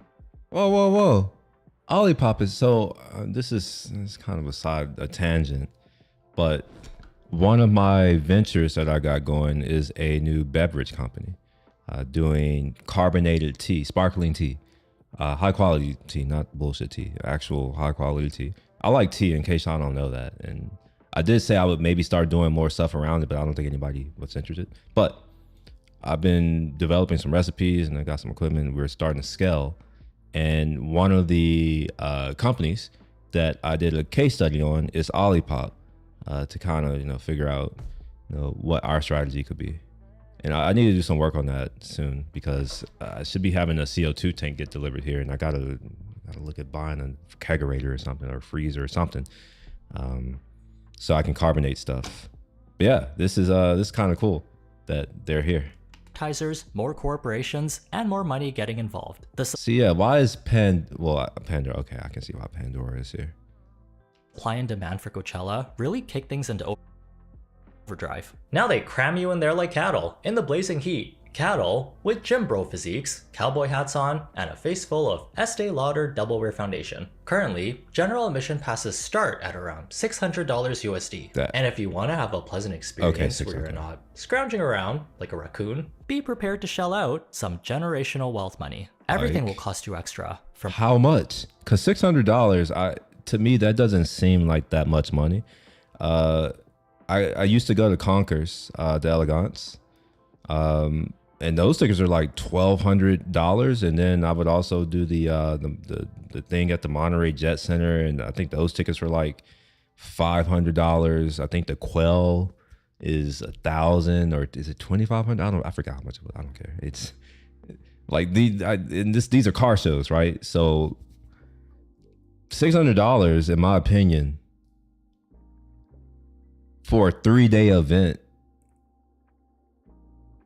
dare I say, that's quite cheap. If you're going to be able to see all these A-list star celebrity people who do whatever they do at Coachella, and you can say you went to Coachella, I honestly, I think $600 for gen admin is not bad. But maybe that's part of the problem, is that people don't think that's a lot of money and they're willing to pay it, and then the next year the organizers are like, well, we can raise the prices because there were so many people, so maybe that is a bad thing. Parking. This parking spot right here, I'm in an RV. Literally, the parking spot, guys, cost me $800. No way. And I had no choice but Does to it have pay hookups? Because where am I going to put this RV? I can't put If it has hookups, that's premium like showers. Yeah, if it has hookups to water and sewage, as well as electric, $800 for 3 days for an event like this, I don't think that's that bad, because a hotel room is going to cost you about that, because hotels are ridiculously expensive now. Like, can you imagine paying a hotel at around wherever the hell Coachella is during Coachella? Those rooms are probably $500 a night. So yeah, I think $800, you can go for under $1,500, $1,600. That's not bad. These are what for 3 days. That's That's look for like. 3 days. They're $10. They're located in lot 4 and 10. And you have your own shower in your this is RV? an individual one. You have your hanging room space, a place to put your clothes, a sink, a mirror, and this is what the actual shower space looks like. The water pressure isn't the best, but low-key, this shower revived me, 10 out of 10. We waited about like an hour and 10 minutes to get in, so definitely get there early or on time. And you can't forget the pricey No, food it with the Coachella. was for parking her RV. So not only is it big as hell, but RVs what do you call those? I don't know what they're called, but when you're parking an RV, they have the water, sewage hookups, and electricity. So, you know, unless it's just to park there, all right, now that's different. But most RV parking, like where they're gonna set up, they have those things. So yeah, if it's $800 and you get all that included, I think that's a decent deal. Especially when you consider that if you're going with a group of people, y'all all can stay in the RV, y'all have a decent enough place to sleep. You have a place to cook food, condo, or at least warm it up. You have a place to take a private shit, and you also have a place to take a private shower where you're not going to get some type of foot disease, foot fungus from all those dirty, drugged out people that are there. Upcharge slapped right on top. I'm at Coachella and I just spent $32 on a burger and french fries. So let's Damn! Dave's Hot Chicken was $32 for a sandwich and fries. God, Dave's Hot Chicken, that trash ass hot chicken. Dave's Hot Chicken is just okay. We have one here. It's just okay. Those nails are hideous, disgusting, but $32? Man. I already know that tender was juicy and just for a coated chicken with spicy, tender, garlicky seasoning with for a nice chicken crunchy tender, pickles. It and so tasted way and 2 fresher pieces than of some the other bread. vendors. Like the fries were crispy and hot and kind of fluffy inside. Damn, $32 for a chicken sandwich? It does look good, but I'd only consider it if it was made from one of those fancy chickens wearing those fancy pants. Fried chicken.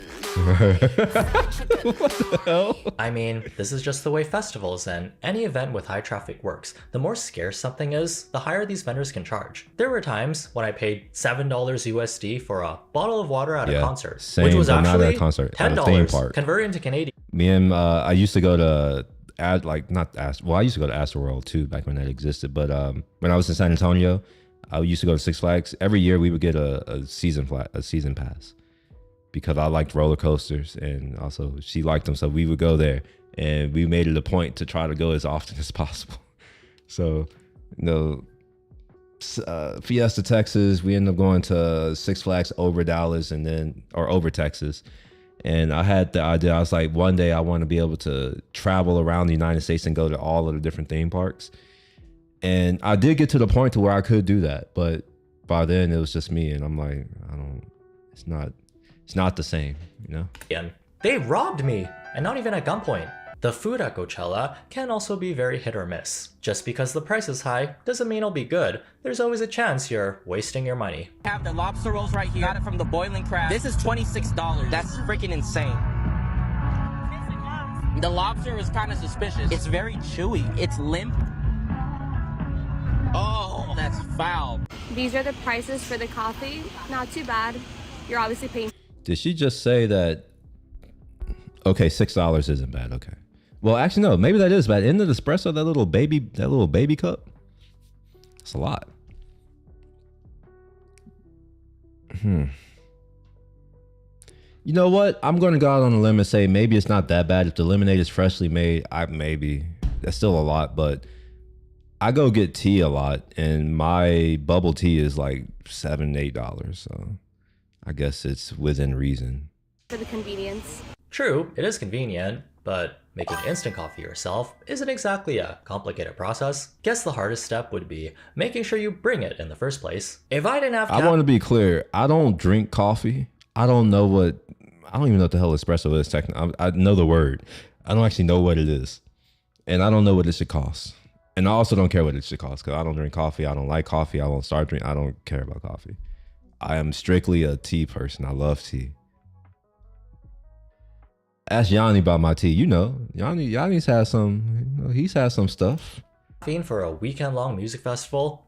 Oh boy, just like a Facebook mom, you don't want to talk to me before I've had my coffee. I'd hop behind the coffee shop counter and start doing dishes, hoping they'll pay me in free drinks. That's all I really need, a quad shot of espresso and good music to dance to. My personality type? Ballerina cappuccina.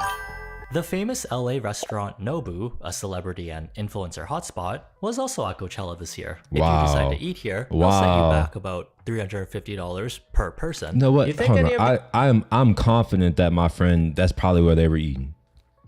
I'm tempted to ask him, did he go to Nobu at Coachella?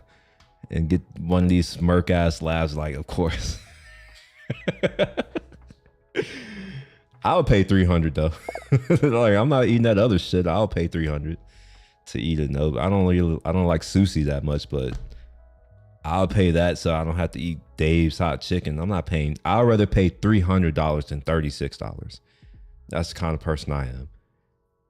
One is just, I'm not paying $36 for a chicken sandwich. I don't care. I don't care. Never been to Nobu. Is it good? I guess it was fine. It was fine. So a lot of places that I've gone, Yanni. Not a lot, but you know, a good many. Sometimes it's just one of my friends and they're like, oh, let's go to whatever. And I'm like, sure, whatever. Especially if they're driving. If they're driving, I don't give a shit. I'm like, I become a passenger princess, bro. I'm just like, I get in the back. I prefer riding in the back. I'll ride in the front too if there's no one else, but I'll get in the back and I'm just quiet. I'm just, take me where we need to go. I don't have to worry about parking. I don't have to worry about driving there. I just get in, get out, go up to the, and we eat. But yeah, I think me and Joe and gosh, who was it? I think me, Joe, and Kyle and I'm forgetting his name, but you know who he is. We went out to eat. Remember when we did the lunch at the Thai place when y'all landed? After y'all got here that first day. Yeah, I think we ended up going to Nobu while y'all were no, not while you were here. I don't remember. I'm sorry. My bad. Yeah, man, you got to understand, just because I can do all these things on my own, I have been, because I have to. But you give me any moment where I don't have to do something, you better believe I won't do it. Some people are discovering that about me because they only known the turned on version of me where I'm like, I have to do something, so I'm that person. But now that I've been jobless, some of my former coworkers, some of my former colleagues, they're just like, this is a night and day difference. I'm like, I don't even know the day it is, bro. The only times I know what day it is when I say the date on these live streams. I don't wake up at a specific time. Sometimes I'll wake up at 6 in the morning. Sometimes I'll wake up at 2 p.m. What do? I don't know. I don't have plans. I don't make plans. Everything is just as it comes. And some people are like, oh my gosh, like how? I'm like, that. No, I don't have to, so I won't. Chefs are allowed to dance or vibe to the music. I know a Blink when I see one. That guy is definitely I don't a fall little asleep monster, in cars. as in a Lady Gaga fan. That's one thing Not I as an don't do. insult. Working in this environment would probably be so distracting. Those chefs are always going to be on edge when there's always the chance Benson Boone will backflip from the stage across the field into one of these seats. Whether it's good or bad, going to Coachella is definitely an experience you'll remember. It does seem like there's more videos nowadays talking about the negatives of going. Some of it probably has to do with the high expectations people have based on what they've seen on social media. The luxurious 5-star camping experience is only for the people who can afford it. For influencers, Coachella is a goldmine for content where they show you the best parts. 3 days condensed into 1-minute highlight reels with good vibes only, that's what brings in the brand deals. But unless they live stream themselves 24/7, we don't actually know if they got into the... That's another thing that I like about live streaming, is that there's no editing. You get to see real life, you know? So that's what we're doing here. Live stream, anything could happen. Anything could be said, you know? For free, snapped the pic of the live stage, posted on their story, and then left via private jet. With all the editing you can do, things usually look 10 times better online. If your algorithm is showing you the rich side of Coachella, where people are staying in safari tents and making living rooms from scratch out in the desert, you might think, that could be me. Live, laugh, loving at Coachella, without realizing this tent actually costs $10K for the weekend and was actually gifted from a brand. If you're on the poor side, be prepared to go through it, mentally and physically. This place is no walk in the park. Especially when camping there, with all those strangers' tents so close to you, you're basically in, and they were roommates proximity. All you can really do is pray you get a good one when spinning the roommate roulette wheel. Finding out your neighbor caught a case of crunchy Coachella cough when you're trying to sleep isn't very fun.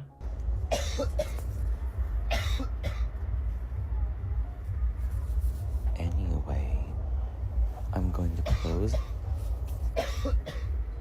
You know what would help that guy kill that cough? You can still hear the music, Cappuccino so assassino. it's fine. After a Coachella weekend, I'll bet the sleep you get is some dead for 2 days straight sleep. Good for you though if you're able to fall asleep in a place like this. I am trash at sleeping if I don't have perfect sleep conditions. The Europeans on TikTok were actually making fun of Coachella goers because apparently their music festival conditions are way worse because of the rain. Music festivals are really just prepping us for when we have to hide in the mud from predators, like PETA.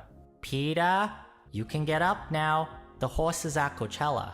I will say, for the $600 Coachella admission fee, it is the best bang for your buck if you like a lot of the artists performing. Sometimes the level of production for headliners is just as good as seeing them in concert. Yeah, see, I'm glad. I felt that same way when you said $600. I was like, I thought it would be thousands of dollars. $600 is not bad for a full 3-day event with all those. Yeah, with this level of If not production. better. And if you're into spotting famous people, what better place to see them casually walking around? Anything involving live music nowadays is so expensive. Just look at the state of buying concert tickets for an A-list celebrity. You might end up paying even more for a worse viewing experience. If you're like most people who lost the battle of getting a concert ticket at face value, expect to pay at least a couple $1,000s. Oh, never mind. Never mind. Not even for the floor. These are just decent seats where the singer doesn't look like an ant and there's not a giant Oh, this is bee for blocking inside. your way. Nothing has spiked my heart rate up more than buying concert tickets on Ticketmaster. It's actually a war zone with no rules or regulations. Unfortunately, not everyone can finna be in the pit when tickets are being resold at car prices. $36,000 for a BTS ticket. $94,000.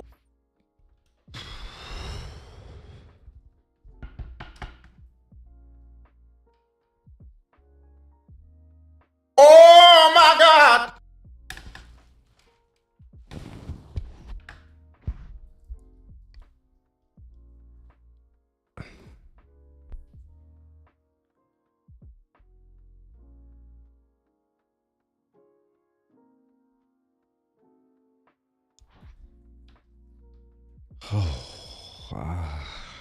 I think I'm poor now.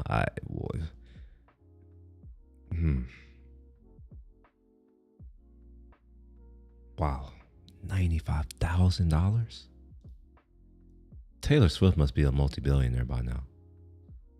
$95,000.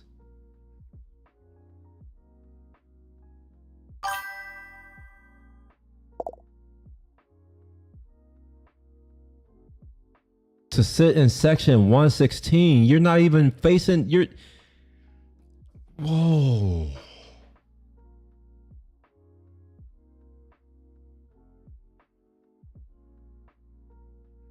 Oh my. Oh my gosh. Wow. I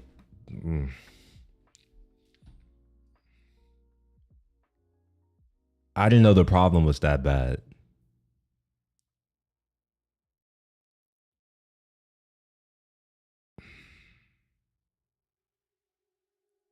Wow. It's not even like a VIP type. This is just for a ticket in a section that's not even in front of the stage. Man.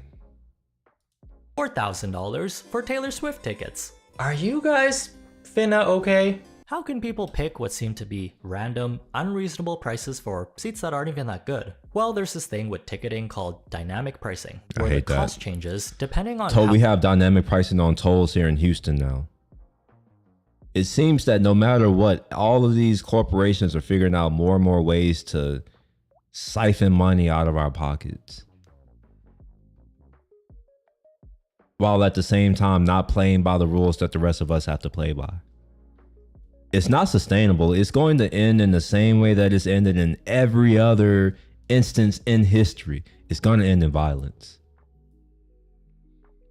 And at this point, hell, I'm I might be here for it. How high the demand is for the event. All it takes is one mega rich fan to buy a crazily priced concert ticket for a reseller to make bank. Maybe if you tell all the bots and scalpers buying up all the tickets you respect them, I respect it. they'll knock off a few bucks for you. Never know until you try. There's been talk about the ethics of attending multiple shows in different cities for the same artist. Some say it takes away opportunities from other fans to see their favorite singer in person. Following a musical act from city to city isn't exactly a new thing though. Wait, Back they in the want to day, see her? This was the That norm shit? for fans of rock bands. They gosh. just didn't post about it online where strangers could take out their frustrations on them. And tickets were a lot more affordable, even with inflation. I don't think it's wrong to see multiple shows if you have the means to, even if it seems unfair. Policing what others do with their time and money isn't realistic, but if you are one of those well-off fans who can afford multiple shows, just know if you want to avoid any backlash, since everyone's so angry nowadays on the internet, maybe skip that post flexing that you've seen Tung Tung Sahur live 20 times this year. Concerts aren't a necessity in life. No one's forcing you to go, but you shouldn't have to be ultra rich or go broke trying to see one. If we can, let's try avoiding that bad ending. Music venues used to be a non-threatening third space for young adults to hang and have new experiences. Now it's all about clout maximizing and financial gains for big corporations. Well, who knows? If the lineup is really good, maybe you'll see me there next year, eating an $80 burger. Before you take off, think of tapping the like button on this video as your admission to Edchella. We don't have any artists lined up yet. I was not, wow. I'm glad I watched this because I did learn something. Because I'm not really into concerts. So I would have never known that people are paying $95,000 for a ticket. Just think about the taxes, right? If you live in Texas, on $95,000, you're going to pay sales tax 8.25%. That's $8,000 in tax.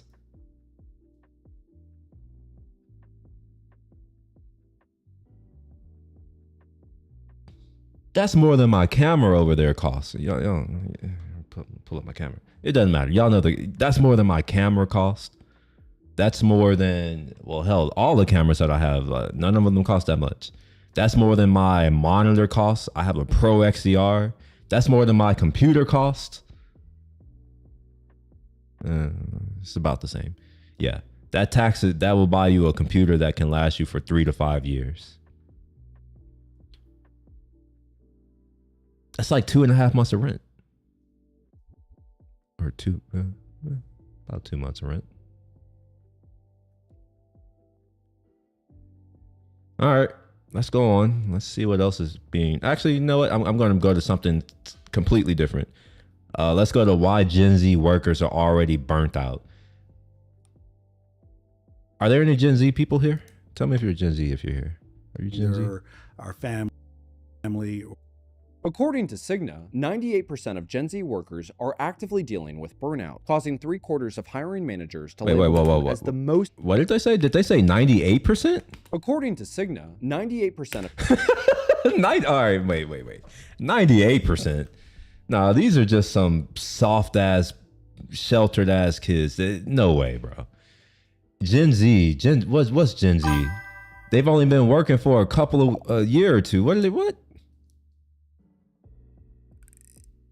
Are you Gen Z? Yeah, like burnt out. Y'all haven't even had that long to work. You get burnt out after what, 6 months? Man, y'all cooked, bro. Man, it's gonna be tough because it's millennials about to take over. I don't know if you know that. Right now, Gen X, they're the ones who, it's, the boomers and the Gen X. They're the ones that are at the top right now. But give it another 10 years when they finally die to fuck off. It's going to be our turn, the millennials. It's going to be hard for y'all. I'm sorry. In advance. I am going to go on a limb and say, how would you know? I've been burnt out. That's why I quit my 7-figure paying job, is because I was burnt out. And then I pulled a Dave Chappelle and I left the United States for a long while. I spent a lot of time in Africa. My travel was actually motivated by some very bad shit that happened in my life. It wasn't this, let me plan out travel. No, it wasn't that. It was more of me trying to run and escape from what I was going through in life. I was just like, fuck this place, and I left. So I don't know. You could still drop a nuclear warhead on me. I still wouldn't be burnt out. All right, sure. All right. That's another thing is that, y'all's generation, y'all have never lived through an actual war, or you don't even know anybody who's lived or fought in an actual war. So that's the difference. This is why history repeats itself, because eventually the older generation that experienced all of the bad shit, they die. And then we make the same mistakes that led to all that bad shit happening. And then, we have it just repeats. And we are definitely in the fourth turning right now. We're at that point. So expect a lot of volatility, and there might be some legitimate violence, like even here. And it's probably going to be your generation and Gen Alpha who take the brunt of it, and maybe the generation after, who knows, like maybe y'all will level up, step up, who knows. I will admit that my generation has also produced some soft ass kids, sheltered ass kids. We call them the elder millennials. The elders. I am not an elder millennial. Not quite.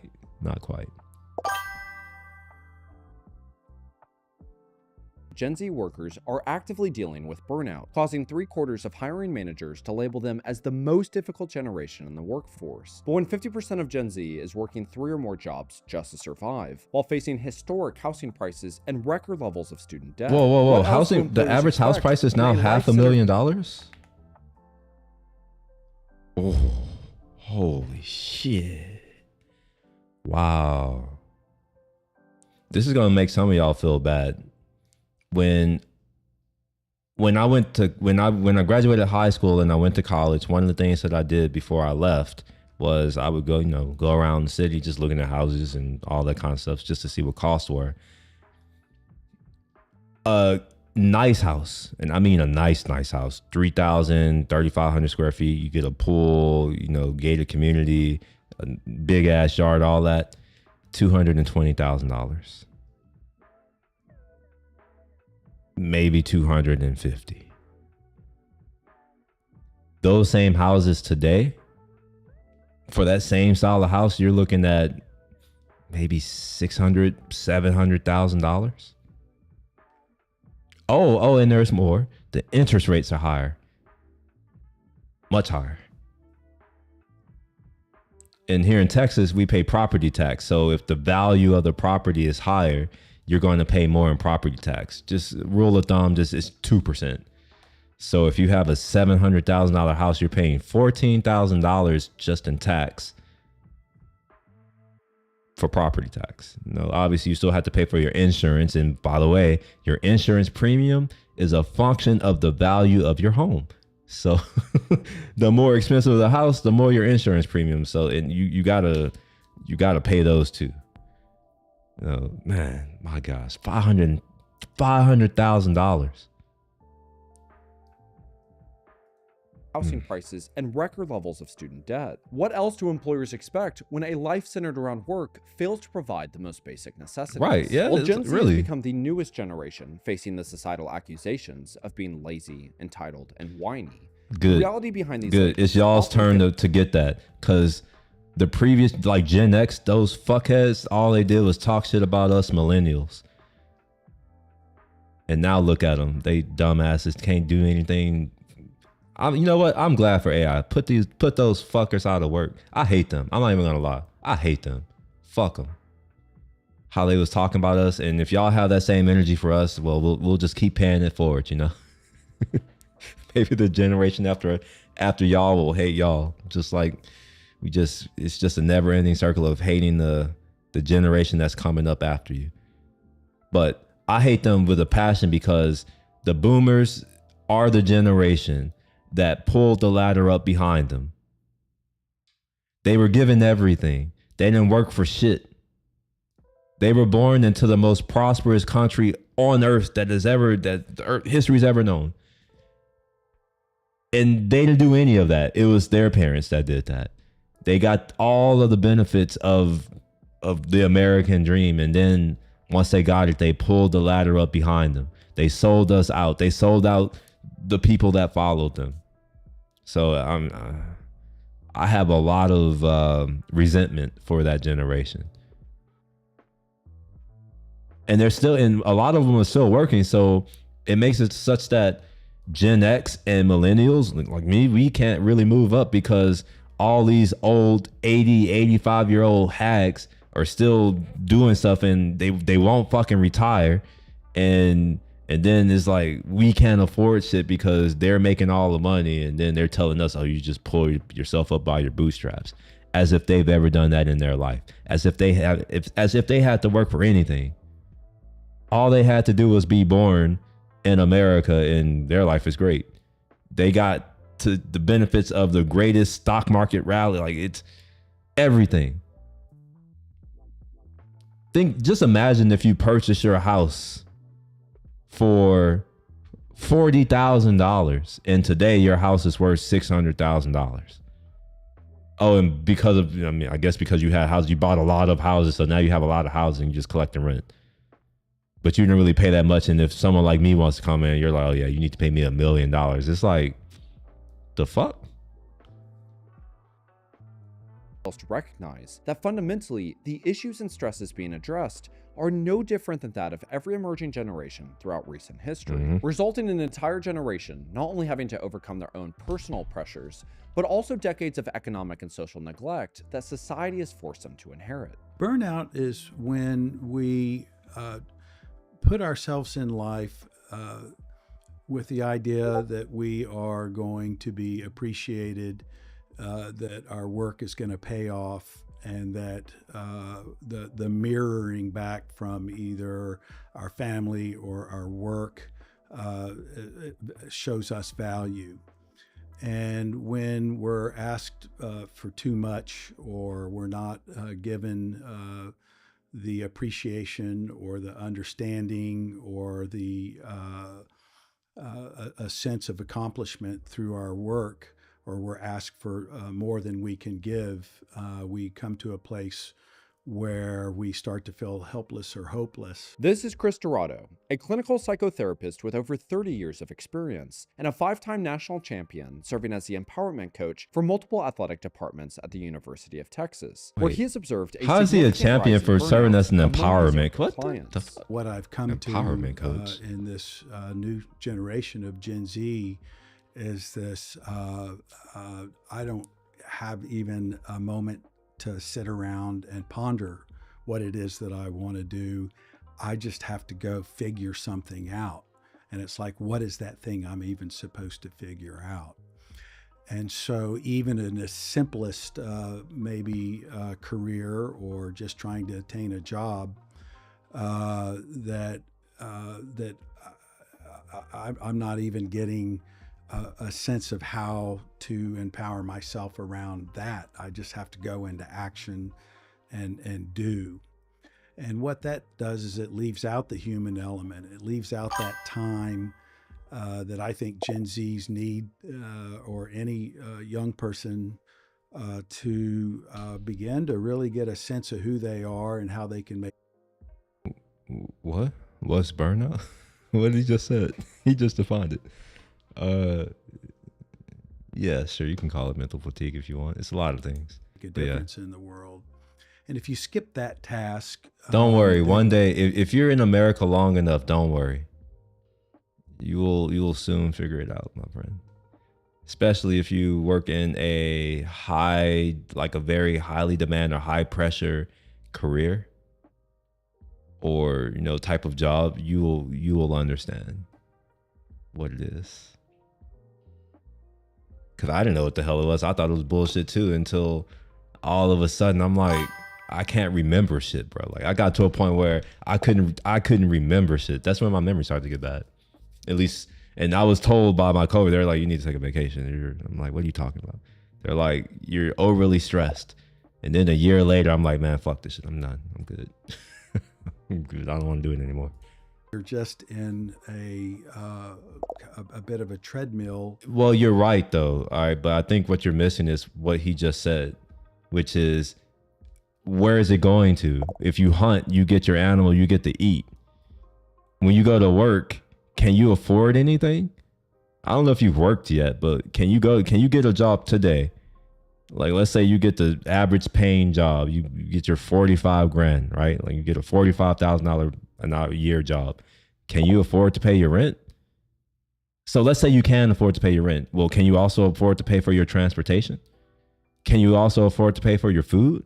Can you also afford to have money to save so that you can eventually buy a house or just have a rainy day fund? Can you afford to treat yourself to like, you know, nice things, not necessarily material things, but like if you want to go to a concert, can you go to a concert on your $45,000 a year salary?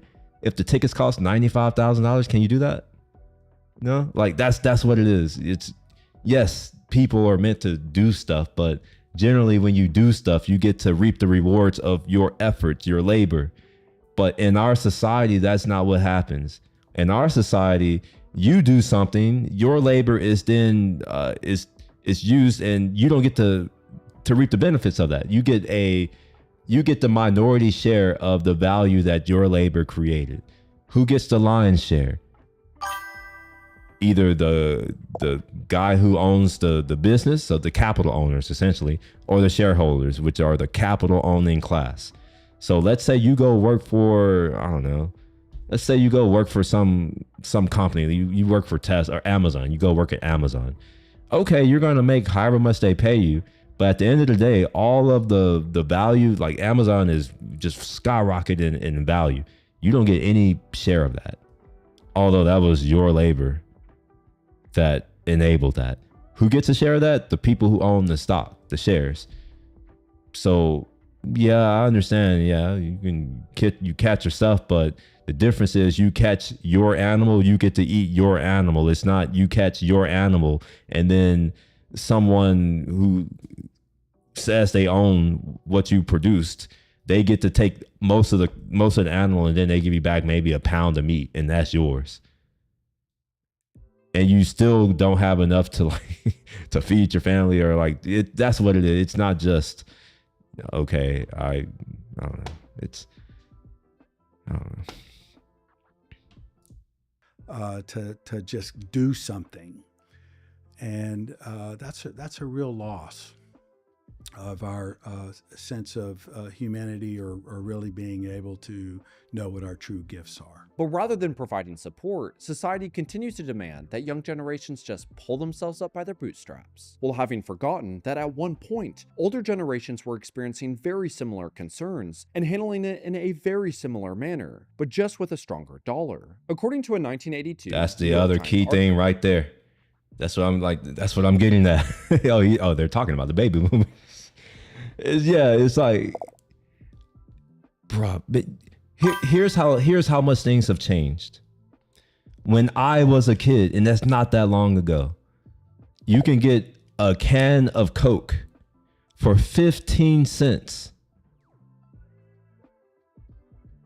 A bottle of Coke, 15 cents. If you want the glass bottle, that was 25 cents. I remember when a bag of chips was 20 cents. I remember when it went up to 25 cents. I remember when it went up to $1. I remember all of that. When I was a kid, gas was under $1 a gallon. Under $1. When I was a kid, sometimes when in middle school, there was this burger place called Magic Burger. I loved it. I liked it. I can get a burger and some fries for $3. $3. I don't even think you could go to McDonald's and get a burger and some fries for $3. I think it's like $11 or $12 or $13 now. What are some other things? You used to be able to buy a car for $800. That was a pretty decent car for $800. See, that's part of what, being, since you're just born, you only known this world, but you haven't been around to see the damn near hyperinflation that started to happen at around the 90s, mid 90s, 2000s, all that. Like the prices of things are stupidly much. They're just so much higher, so much higher. There was a time when $100 would get you a full basket of groceries. That was the time. Most of my life was $100. That'll give you a full basket of groceries, a full basket. Maybe two. Not overly. Not stacked up. No, stacked up. You're spending $200. I remember when I back when we would go to Sam's with my stepmom. $400. You know the shopping carts at Sam's. They're the big ones. They're not that small ones. So we would have we had two of the big shopping carts full of shit. The bill was $400. That side, they were well off. So like $400 is a lot, but they were well off. She married my dad, so she got to reap those benefits. $400 for two completely full to the top Sam's Club baskets. You're not doing that today. 15 cents that you can breathe the air in the store nowadays. That's about it. I don't even think you could do that. Every time I go to a store, I can't leave the store without spending at least $100. And what am I spending $100 on? 5 apples, 5 oranges, a couple onions, a head of garlic, some broccoli, like literally three crowns of broccoli. I get the full stem, which is for whatever reason, $5 per piece of broccoli. I don't know why. Even collard greens, bro. Like I can't even eat the food I grew up with. I go to the store, they give these funky ass, they put like 4 little greens to a bunch for collard greens. Collard greens used to be a few cents. Literally. A bunch was like a pound, like a bunch, because they're always in a bunch. It was a pound, and that would be a few cents. Nowadays, if I want to get enough collard greens to make an actual pot of collard greens, I'm gonna pay $30 to $40 just for the leaves before I even get to turkey necks or turkey wings, whatever I'm gonna put in there. Before I even get to any other things, I'm gonna pay $30 to $40 just on the leaves. It's insane. I'm over here paying $2.50 for a little fucking handful of thyme. It's just $2.50. The shit used to be 30 cents.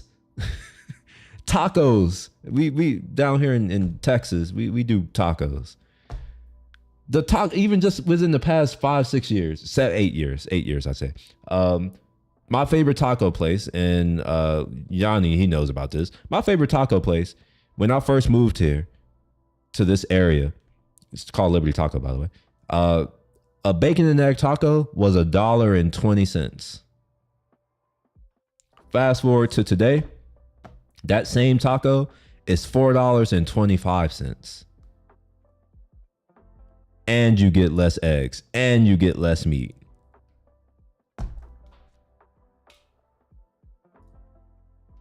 The baby boom comes of age. Pat Walsh, a labor economist with the Bureau of Labor Statistics, predicts their progress is just not going to match that of their parents, where workers are responding to this phenomenon of downward mobility in a variety of ways. Most notably, they are redefining the word success, but they are also learning to package themselves in more marketable ways, switching careers more frequently as they find themselves stalled professionally, and demanding more information about advancement opportunities. People are discarding the traditional success ethic, which reads that whatever your personal work preference and lifestyle might be, they should be subordinated to the ultimate goal of moving up in the organization. Now people are saying that success doesn't necessarily mean moving up.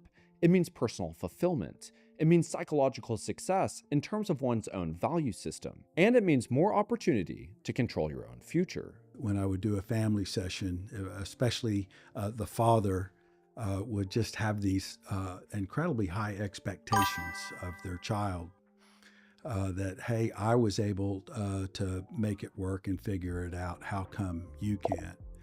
And I would quickly remind the parents. You joking, right? Are you joking, Jimmy? Are you trying to imply that instead of me having to buy 3 tacos, which is normally what I would buy, now I can only buy 1 and I get the same level of fullness? Is that what you're trying to say? Even though it has less bacon and less eggs? Is that what you're trying to imply?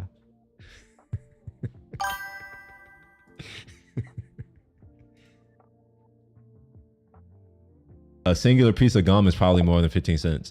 Oh, that's another thing. You know those the Wrigley gum, whatever that they have at the front? You know those?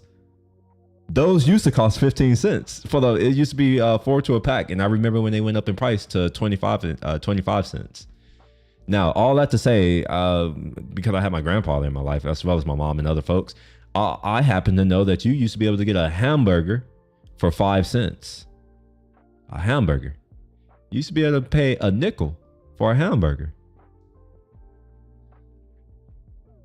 A nickel.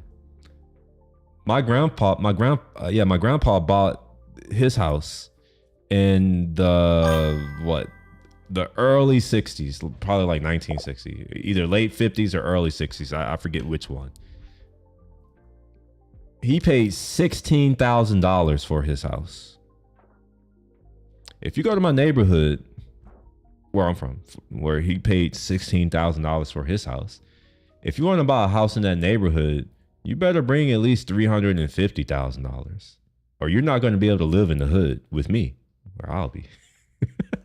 This is in the hood, bro, in Sunnyside.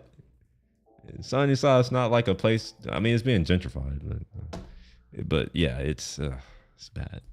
Father, that you've gone over this in some of your videos. Actually, I've been impressed. In 1972, you could, with even a minimum wage or with a union job, you had a lot of buying power, and you could make a lot of decisions. That is another thing. Yes, he is right. I used to make minimum wage. Oh, that's another fun fact. Minimum wage wasn't always $7.25 in this country. When I first started working, minimum wage had just been increased to $5.15. Before that, it was $4.75 for minimum wage. So my first job that I worked, I got paid the minimum wage of $5.15. And with that job, working minimum wage, I was able to provide for my own lunches every single day for work, no problem. And at the end of the summer, you know, after I had saved up all my money after the taxes, as well as like spending on other little odds and ends, I was able to go and buy at that time like a flat screen. It wasn't flat, but a flat screen HD TV. It was CRT. That's what we had back then. It was like $680 full in. It may not seem like that, but that was a lot of money back then. I was able to buy a high-end TV, one of those, you know, those home theater remotes, the ones that y'all don't know them, but they had like the touch screen. You can program it. You can do all these things, and a home theater system. I was able to get all of that and still have money left over. I got a high-end, like I was always into audio and you know, that type of stuff. Basically all the things I'm into now. I was into it back then. And I was able to purchase these items making $5.15 an hour. If I were to have to go and make $7.25 an hour, I wouldn't even be able to afford to get groceries.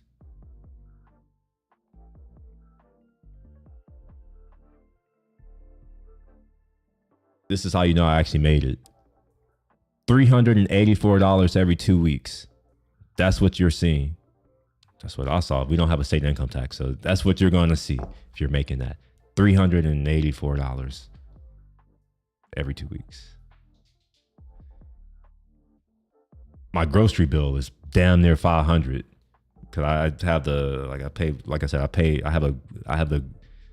HEB has a new credit card and you get like 5% off. So I use the HEB credit card, and every month I pay it off. And every month that bitch has been going up and up ever since I got the card. And I'm not eating more. I'm not eating more. And for whatever reason, it's going up and up. It started at $300 a month. Now I'm up to $500 a month. I don't know what's going on. The environment is what boomers are holding on to. Go get a job, you can afford things. Not so much anymore. Minimum wage probably below poverty line. It is below poverty line. I don't even know if the poverty line has been readjusted to account for the fact that inflation is what it is. I'm pulling unemployment. I just got my first unemployment check this week.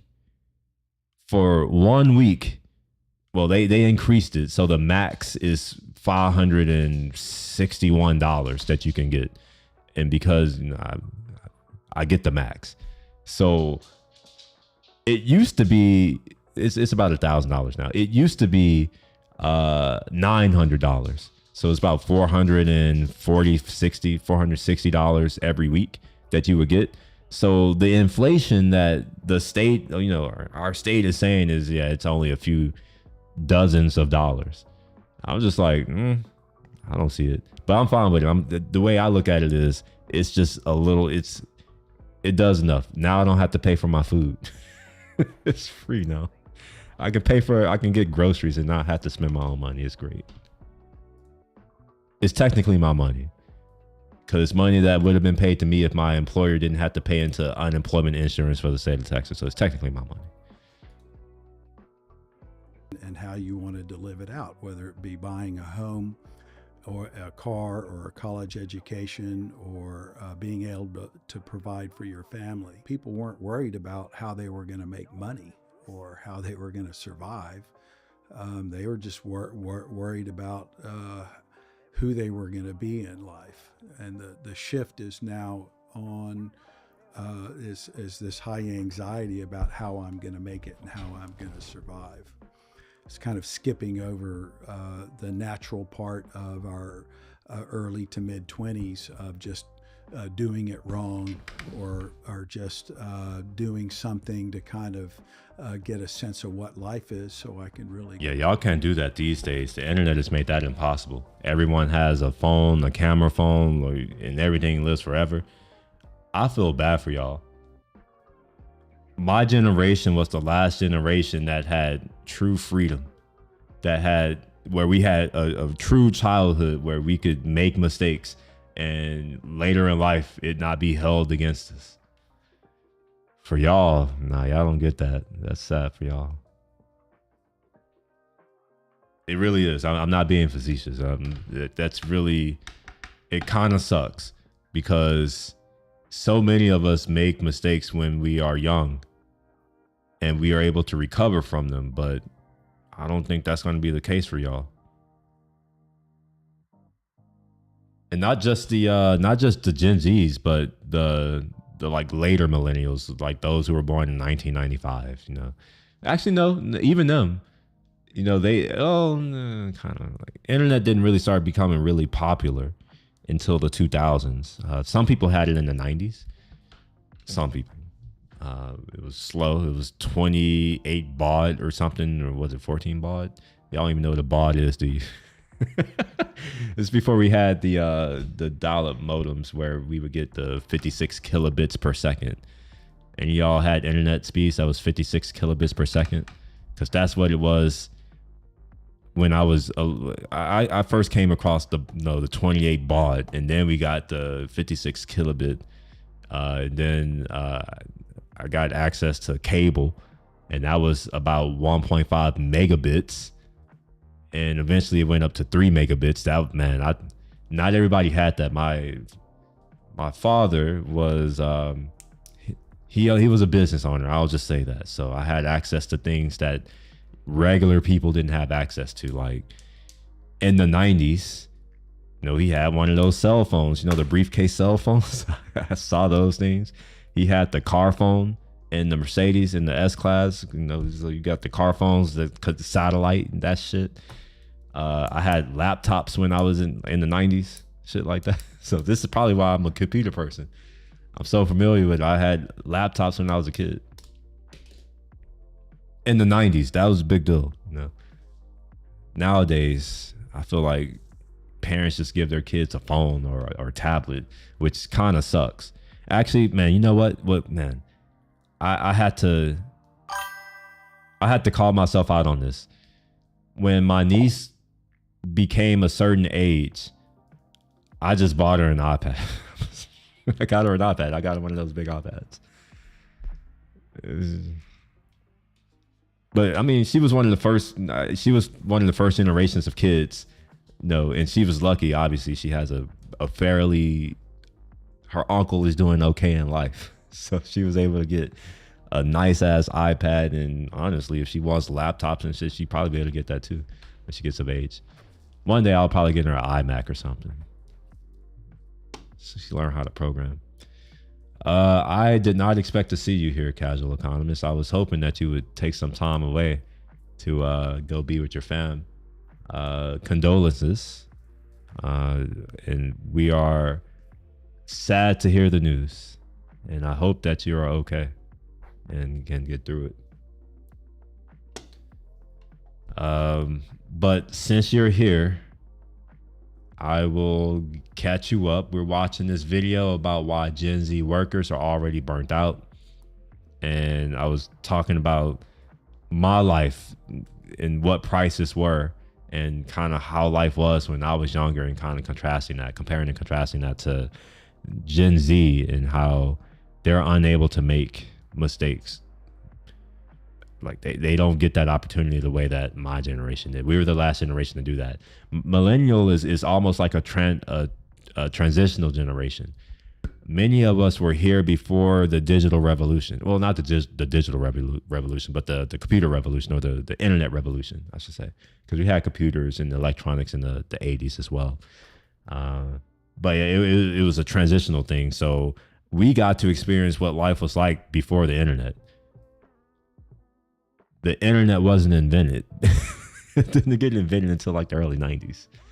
You know, email, it existed at universities, but for all intents and purposes, it didn't really exist in the commercial sense until the early mid 90s.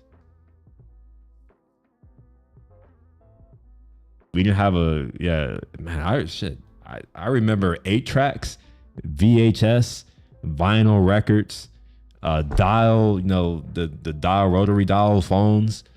I remember that growing up. We didn't have the wireless phones. Those didn't exist yet. This is back when you had a phone that rung, and if you wanted to go to another room, you had to get a long ass phone cord, and you do that. This is back when like a phone could actually ring off the hook, or if you did a certain thing, it would never. There are all kinds of things that are just gone now. We have fax machines. We still have fax machines, but yeah, things are so much different these days. Go on and to be the person that I want to be. And unfortunately, as society at large has become the very thing it tried to rebel and innovate from, while both corporate and government support has completely become a thing of the past, parents who are actively present in their kids' lives are arguably facing as much hopelessness and helplessness as their kids, providing historic levels of financial support, with half of parents still paying for an this right here. My generation is also the generation that is the first generation that is not better off than their parents. No, I'm sorry. That's a lie. That is a lie. My generation is not the first generation. It's Gen X, the generation before me. They're the first generation that they weren't better off than their parents. I'm the second one.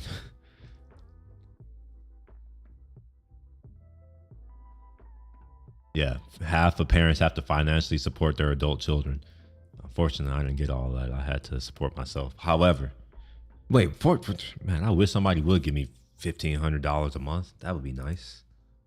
Child, averaging about $1,474 a month, but are increasingly failing to provide emotional support for how their children are supposed to be navigating their futures. Even if... Wait, let me go back. I want to read that.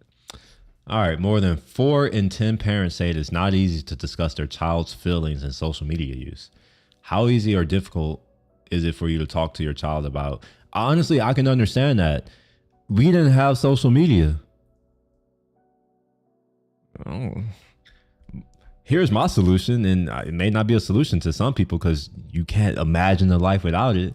Don't use social media. That's easy for my generation to say because we grew up without it. So we kind of get to opt in, but I guess for y'all, it was here. you only know life with it. So I guess it's a normal thing. I guess it would be similar to us if, for TV, for instance, if they're like, oh yeah, TVs existed when I was a kid. For this worse, TVs weren't really a new thing until the 50s.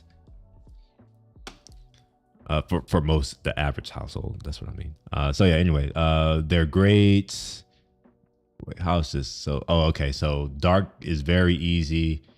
Light green is easy. Whatever that color is neutral. Orange is difficult, and whatever is very difficult. So it looks like nothing is really very difficult. So what's the most difficult? So their romantic relationships, that seems to be neither. That's the neutral. Okay. Their experiences on social media.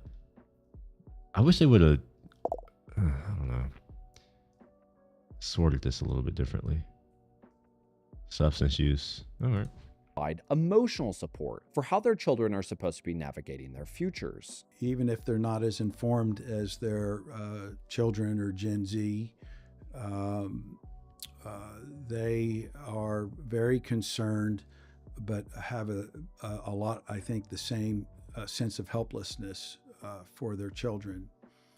They're struggling to make sure, of course, that they have everything they need to live in the world that demands of them now. We know the college has become more elite and also incredibly more expensive than I think a lot of. I'm assuming you're asking me, Cruz. The answer is no. But you should also understand that because I am a millennial, my internet use is probably, I don't even know if you'd be able to like imagine how. And I understand why. You were born like coming of age, right? When, how do I explain it? And when I was coming of age during the internet, like when it was starting to become a real thing in the late 90s, early 2000s, the way it worked is that you had the power to curate your experience online, which is why that's where bookmarks come from, by the way. That's from the beginning, from when I was younger. That's how we experienced the internet. You would browse or surf. That's what we called it. You would surf the internet, and if you found sites or things that you liked, you would bookmark it. And over years, you will have a bunch of bookmarks that you've like accumulated, that you've what's the right word? That you've curated, that that you like. So there was never this thing where things were just shown to you. That's a very new phenomenon. That didn't really start to happen until the 2010s. I remember that shift. Those 2010s where it's no longer you are seeing what you want to see. It's these companies, these social media the tech companies, they are deciding what you are going to see. And, they made that switch. Some people, not everybody's like me. I remember I've had access to computers and internet since the 90s. So I'm a little bit different from most people, because most people didn't have it like that. So I'm stuck in my ways. I don't engage with things that are just shown to me. I don't experience the internet that way. I explicitly go to the things that I want to see. That's it. So, I've not seen it. It's unlikely that I ever would see it, because the bookmarks that I have are not that type of thing. They are things that I'm more interested in, So I have stuff for like lectures. I have different people, they've been writing blogs for a decade now.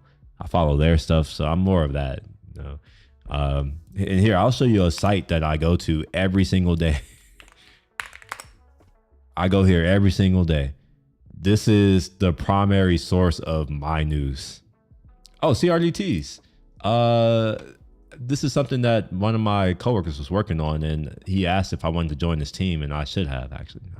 I regret not doing it. This is for working, what do you call that? Google Docs doesn't use it, or maybe it does use it now. It's basically where you could do collaborative editing type stuff. It's a thing anyway. This is how I get most of my information. So if it's not on here, or the other one is TechCrunch, but there are specific things that I have on here that I'll look at. Maybe I'll go to Harvard Business. Well, we don't want to go to that one. Let's do HBS.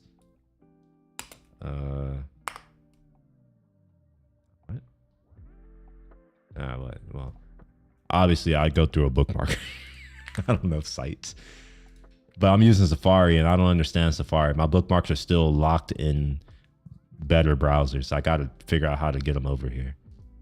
Yeah. I've decided that I'm going to switch fully over to Safari. I'm at that point in my life, bro. I don't care. I'm like, fuck Chrome. Firefox is just, I can't do it anymore. So I use Safari now. So I got to make sure I get all my bookmarks transferred over. You ever see, it's basically turn you into a superhuman. I don't want to be a superhuman. I'm fine being a regular human. Only downside is going to cost you like $100K and it's annoying to wear. Well, it's not going to cost me $100K. It's going to cost me nothing. That's the interesting thing is that, I wasn't trained to just consume things. I don't need it. But this is the benefit of having a grandfather who was born, who like came of age during the Great Depression. Is that also he, also in that time period, they went through a bunch of other shit that, we've never gone through. For instance, there was a drought. There's a book called The Grapes of Wrath that is a story during that time where all of Central America, not Central America, the place, but like Central, United States, a drought. There wasn't enough food, essentially. It was Dust Bowl. So, he grew up during that time and, they were different. So when I was growing up, I had him around and, my other grandparents, and they grew up around that same time period. But they were very clear, like, you don't need none of that stuff. You think you want it, but that you don't need it. So I kind of have that where I'm looking at this, whatever it is. I don't even have to see it. I know I don't need it. Here's how I know. I was born without it. So why the fuck do I need it now? My life was fine. I don't need a cell phone. How do I know it? Well, I didn't have a cell phone for most of my life. Well, that's a lie. That's a lie. I got my first cell phone in 8th grade. And that's because I really, really wanted one. And I got it myself. Two-way pagers were a big deal back then. I don't know if you know about those two-way pagers. Or do you even know what a pager is? A beeper? You know what that is? Especially my age have ever seen and don't quite get or comprehend the enormous cost or burden that it's going to be. So I have to help parents to understand that even though there's a high capability for their children or youth, they're still going to need a lot of help and a lot of scaffolding to be able to make it through all the demands and economic demands of the world today. And while every generation in recent history has had its own form of rebellion, both millennials and Gen Z are now growing up under social media's global microscope, this right here. Unprecedented pressure to conform to a system designed entirely for the benefit of its shareholders. It's almost a radical idea to be creative, intuitive, and loving, but that's precisely. See, the thing is that the old internet is so different from what you know that you wouldn't even recognize it. Google didn't exist, for one.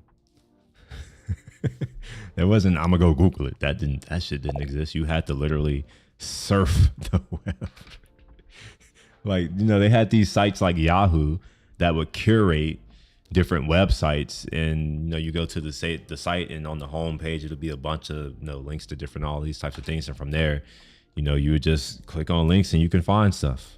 You can't find search, but you just click on random shit and you end up some other place, and now there's a site, and you just do that, right? So do I miss that part? Hell no. when Google first came around, that was life changing. That was the biggest innovation that was life changing. Being able to search.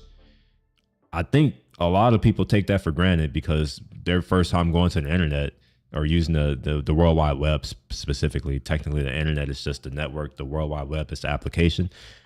People coming to the web for the first time, most people, Google already existed. So, they kind of learned it was just Google.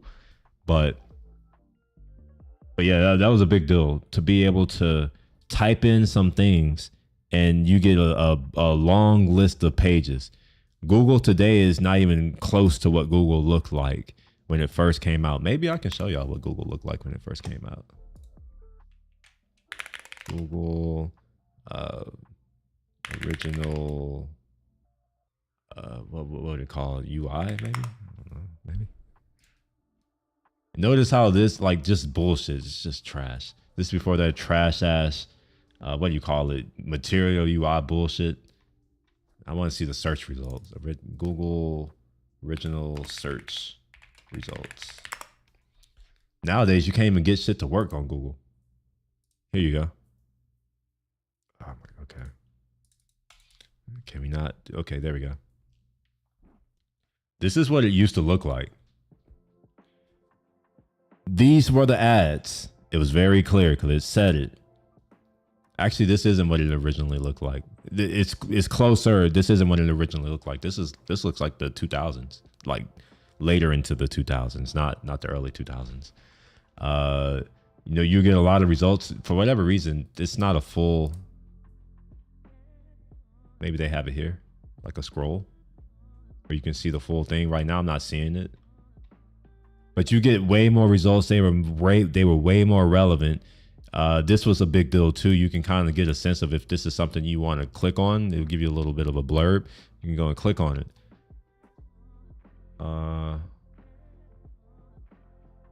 Man, I have low confidence in Google's search product these days. I'm not confident I can even find what it used to look like. Other than, well, no, it wasn't even that. See, original search UI 2001.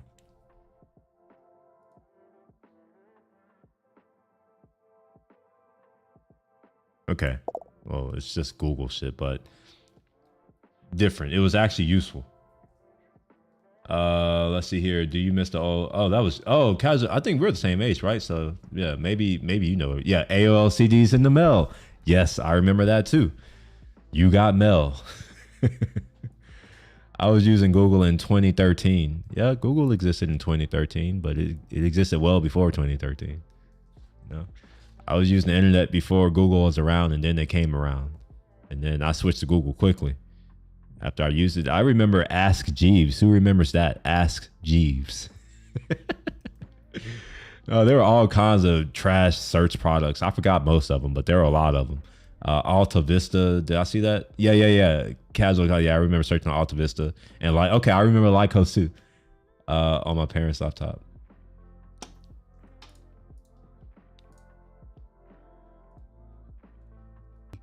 Is this, I don't have even a moment to sit around and ponder what it is that I want to do. I just have to go figure something out. And it's like, what is that thing I'm even supposed to figure out? And so even in the simplest, career or just trying to attain a job, that I'm not even getting a sense of how to empower myself around that. I just have to go into action and do. And what that does is it leaves out the human element. It leaves out that time that I think Gen Zs need, or any young person, to begin to really get a sense of who they are and how they can make a difference in the world. I'm gonna be pedantic here. The internet hasn't, I mean, it hasn't really fundamentally changed much. The web has. You know, the websites, the application, that has changed. I don't think things are going to get better. I see consolidation happening. The thing that made the web great is that it was decentralized. It wasn't these big corporations, you know, dictating what we. It was people like you. That the original websites that existed, and you know, eventually some of these people got bigger and then consolidated. It was one or two people. Like, it was just a person site. They would run it from their home computer or server that they had at their house. That's what made the internet great. Or the web. I'm gonna say the internet. Just understand that when I say the internet, I'm really talking about the web, because that's really what we're talking about. That's the thing that you interact with. The internet does a lot more than just the web. That's just the most popular application of the internet. It was. I'm cynical of the future because it's no longer decentralized. It's no longer the people, which is what made it great. You know, you can find all kinds of things. Now everything is filtered through corporate bullshit speak. You know, everything is owned by like someone, so they don't want to give you access unless you pay them rent in some kind of way. It's a mess. This is why I'm not a fan of the cloud and why I never subscribe to it. And I don't understand why most people do, because you don't own the computer. And if you don't own the computer, you're not free to do what you want. If you're not free to do what you want, you can't say that you're free. And let's be clear. The internet is a communication technology. What do you communicate? Words, speech. You can't have free speech if you don't have a free internet. You can't have free speech if corporations control it. So I am very cynical. Now, I do hope that some of these, you know, these incumbents who become complacent, who become just bloated, I do hope that they die. And then, you know, smaller startups can feast on their carcasses. That's my hope. I hope that Google gets broken up, or Alphabet, whatever the fuck you want to call them. I hope they get broken up. I actually hope that their search product fails. I hope that Google starts to really lose a lot of market dominance and eventually goes out of business. That is my hope. Not just Google, Microsoft too. And not just Microsoft. And this is going to come as a surprise to you, but Apple too. Apple is at that point where it's just like, okay, obviously they feel like they don't need to innovate anymore, or it's almost like they're arrogant. We're going to just have our worldview and enforce. At this point, I really wish that can happen, but I don't see it happening because capitalism always results in this. It's not just like any concentration of power and wealth never leads to what I'm talking about until a revolution happens. And yeah, I heard about that internet theory. If you want to discuss that, feel free to share a video in After Hours Live that you think talks about that, you know, in a meaningful way. And maybe we can do it. We can cover it on the live stream. And if you skip that task, then you're just in a bit of a treadmill to just do something, and that's a real loss. That's called the hedonic treadmill. Of humanity. It results in burnout. Being able to know what our true gifts are. But rather than providing support, society continues to demand that young generations just pull themselves up by their bootstraps, while having forgotten that at one point, older generations were experiencing no one's going to take very over the similar company. The company would die. And It's kind of like asking who took over Sears. No one. It died. It's not here anymore.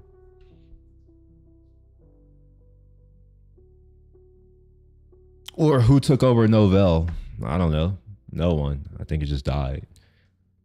Hewlett Packard is still here, I guess. There are a lot of companies that existed that are no longer here and just died. It's fine. not everything lasts forever. And I think that's the thing, for whatever reason, a lot of us in our country, we don't seem to realize that, recognize that fact. Everything has a lifespan.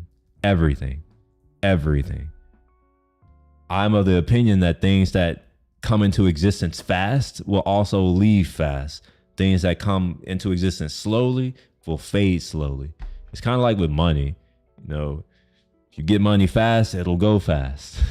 If you get money slowly, it'll leave you a little bit. It'll leave you slowly, hopefully. In a very similar manner, but just with a stronger dollar. According to a 1982 New York Times article, The Baby Boom Comes of Age, Pat Wash, a labor economist with the Bureau of Labor Statistics, predicts their progress is just not going to match them. I'm curious, do you know that, I know this says Boston University, but I'm going to use Berkeley, Cal, you know, Berkeley Cal in California.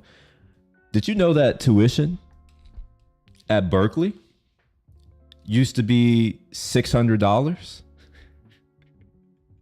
$600 out of their parents, where workers are responding to this phenomenon of downward mobility in a variety of ways. Most notably, they are redefining the word success, but they are also learning to package themselves in more marketable ways, switching careers more frequently as they find themselves stalled professionally, and demanding more information about advancement opportunities. People are discarding the traditional success ethic, which reads that whatever your personal work preference and lifestyle might be, they should be subordinated to the ultimate goal of moving up in the organization. Now people are saying that success doesn't necessarily mean moving up.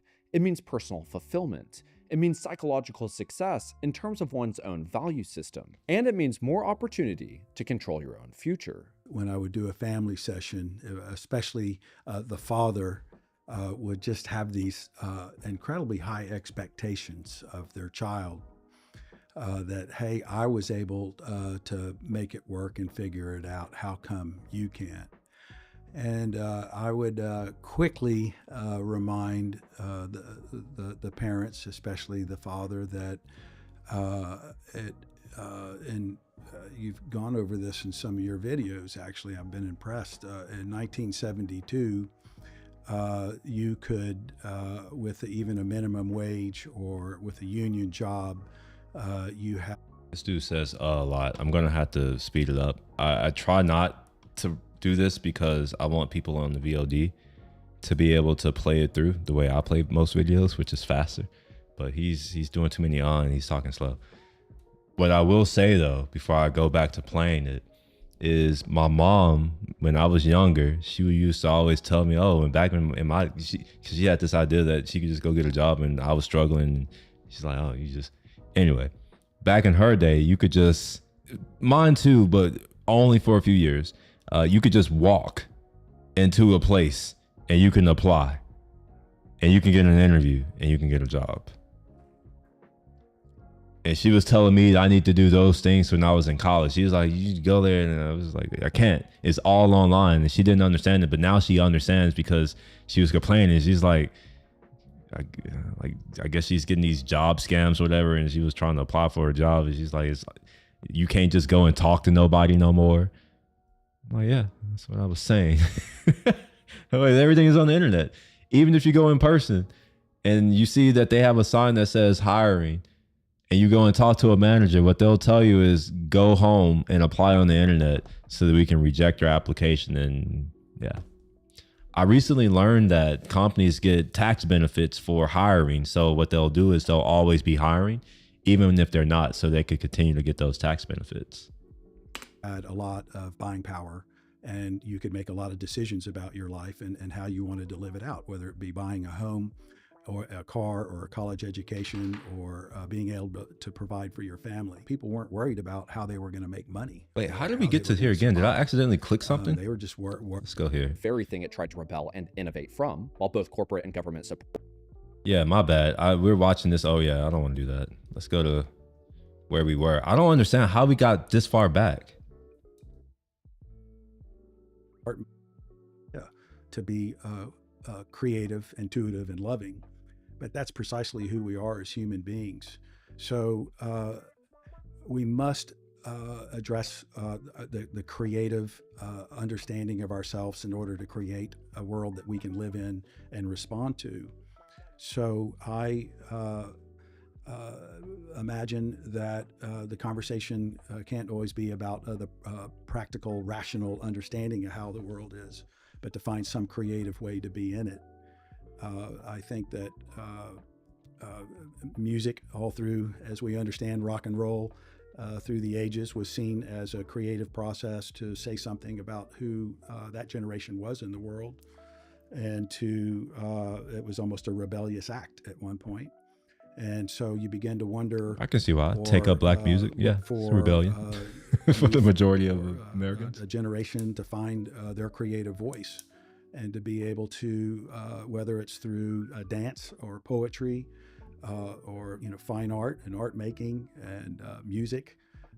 These are the ways that you're going to find a way to be your best self and most human self in the world. And very similar to the complete lack of faith in a prosperous future felt by the baby boomers, who grew up in the looming fear that life could end at any moment in nuclear catastrophe, Gen Z, despite having predominantly grown up with the greatest access to information in human history, is bombarded with leaders of deceit. Oh, wait, I want to read that. Across all 5 regions surveyed, stressed drivers are the predominant Gen Z segment. More than a third of Gen Z respondents globally said they usually or always felt anxious or depressed since March 2020. Oh, when those lockdowns that we didn't need to do happened. But the cause of the stress does vary drastically from region to region, from doing badly on a test, China, to climate change, Germany, to gun violence, Mexico. I was talking to a girl at the tea shop. I want to say did she just graduate? Or is she about to graduate? Either she just graduated college or she's about to graduate college. And what makes her special is she's the first girl who I've met who graduated during, what do you call that thing? COVID. She graduated high school during the lockdowns. So she didn't have a graduation.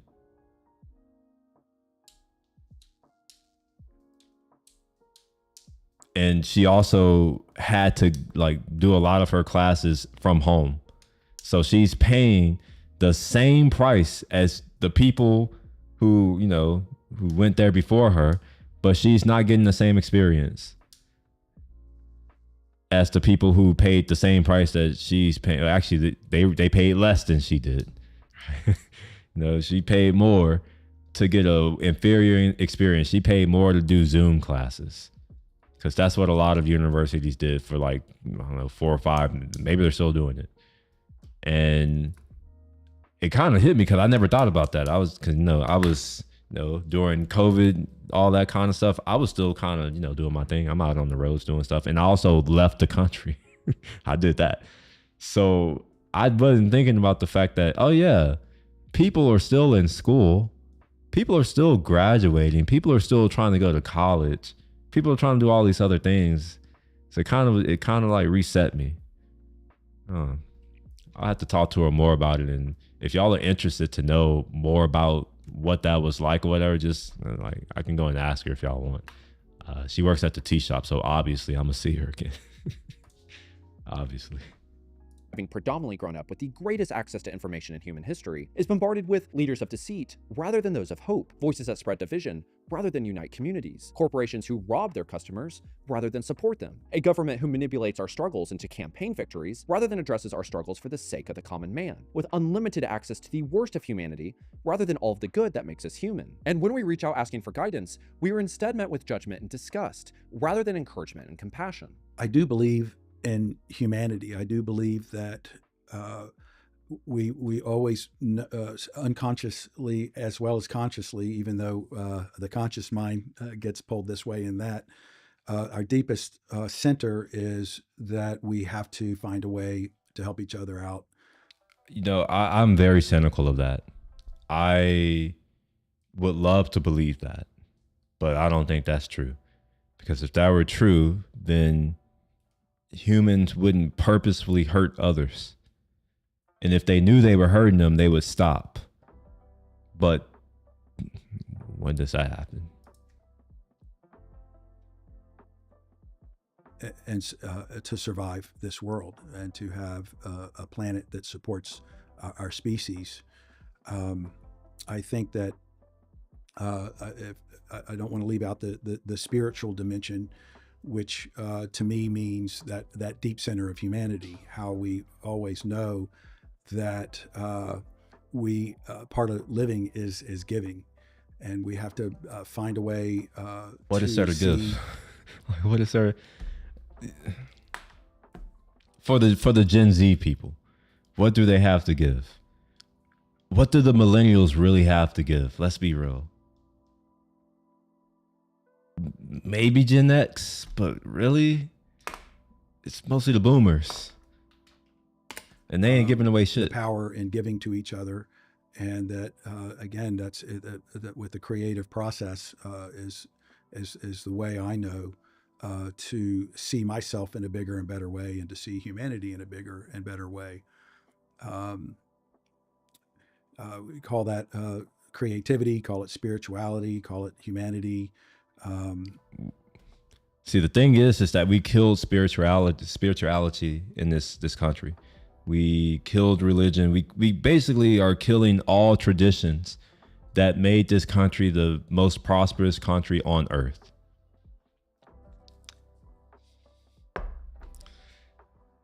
Some will say that it started in the 1920s with a certain movement that gave certain people things. Some will say it happened in the 1960s when another certain movement came about that one of those movements. It may have been then. No, we were trying to get rid of that. Also, we became increasingly secular or atheist, whatever, like not religious. I think right now, today in this country, there are probably more atheists or just non-religious people than there are religious people. Maybe not. But it does seem like we're a country that's void of spirituality and religion and actual like deep moral value. It doesn't seem like we have it. It seems like it's just the almighty dollar. It's idol worship. That's what it feels like. Idol worship. Have to take the time to really listen and develop that part of ourselves. I think, I am someone that is actively trying to help maybe just be the voice of some people that haven't been listened to for decades, or haven't even had people take the time to actually talk to them as individuals. One of the things that helped me the most was when I gave myself the permission to just understand that I am enough as I am. That doesn't mean that I don't want to actively try to continue to keep working on things, but to just understand that I don't necessarily have to do anything more than I am at this current moment, to just do my best. What is a message that you would want to give to the person that might need to hear something like that might need to hear that it's okay them being them, and that they do have gifts to offer to the world? That's a really beautiful thought, that sense of coming to I am enough, and I am here for a reason, and I don't have to keep being what the world demands of me or is trying. I get what he's trying to say, but I got to pay for groceries. I'm not enough for that. When I go to the Central Market and I have my basket and they're like, your bill is $168, I can't be like, I am enough, and they just give me my shit. No, I am not enough. I have to give them money that we don't own. When I say we, I mean us, the population. That's not owned by us. That is owned by a private bank called the Federal Reserve Bank. It's not even federal. It's not a reserve, and it's not a bank. They control our monetary supply. Exclusively a private bank owned by private individuals. They decide interest rates, which is another way of saying how much interest they're going to charge you for the fake money that they make out of thin air, because we have a fractional reserve system here. So while I understand, the spirit of what he's saying, oh, you're enough. But I got to pay money for the things that I need to live so that I can be enough. And I think that's the problem, is that too many people, they can't even get a job that gives them the fundamental things so that they can just be enough. That's a big problem.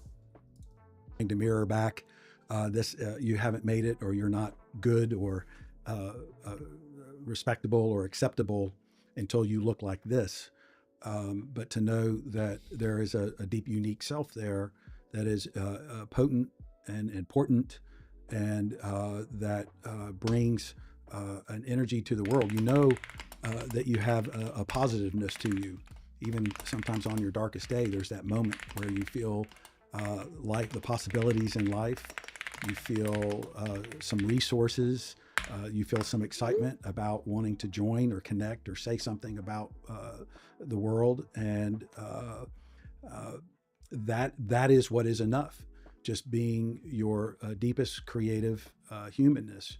And this dude takes forever to say stuff, bro. He is so slow talking and on. God damn. Finding those ways to resource and love yourself put you in the position to resource and love the world or the people around you. And that is not only healing for yourself, it's healing for the people around you, it's healing for the world. And what we have to realize is that it is unacceptable that 98% of Gen Z workers are already being burnt out. That is not a sign that they're being lazy, or that they're being entitled, or that they should pick themselves up by their bootstraps, or back in my day, or all these things that society wants to throw at a statistic like that. It is a sign that things are not working. It is a sign that our government is not supporting us. Our corporations are not supporting us. The things that are built to support us are failing to do so. Corporations were never built to support you. I think that when we reframe it as shareholders, Gen Z, or just young individuals in general, are not trying to break, rebuild, reform, discuss a system that is perfectly fitting all of their needs. And when we're honest with ourselves that the system, the governments, these things that are supposed to help us aren't helping us across the board. I was just at a hamburger stand. It's called Dan's Hamburgers. Anybody here in Austin should absolutely know about Dan's Hamburgers. He's here in Texas. I was sitting there, and this elder couple came and sat to the table next to me, and they were probably like 87 to 90. And all I heard them talking about was they couldn't believe how expensive the hamburgers had gotten. And this is like a diner hamburger. So in my opinion, I'm like, this is the cheapest place you can get hamburgers. And they're talking about how expensive it is. But ultimately, we're saying the exact same thing. But in most instances, in most discussions people are having, in most outcomes, it is almost impossible for people to understand. We're saying the exact same thing.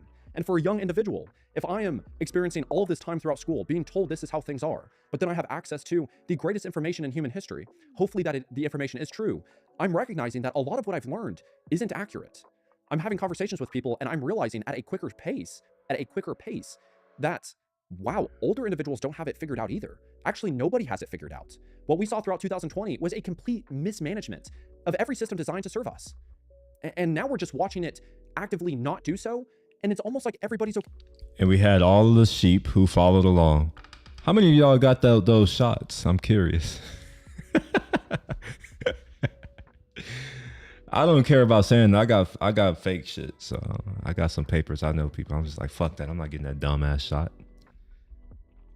Oh, the mask. People wearing masks outside in their cars. Fucking idiots. What that showed, honestly, 2020, what that showed me, it just confirmed that most people are in fact idiots and sheep. And I was right to have little to no respect for most people. That's what I learned during that time. Okay with it. Secretly we're not, but societally we are, because we're not doing anything about it.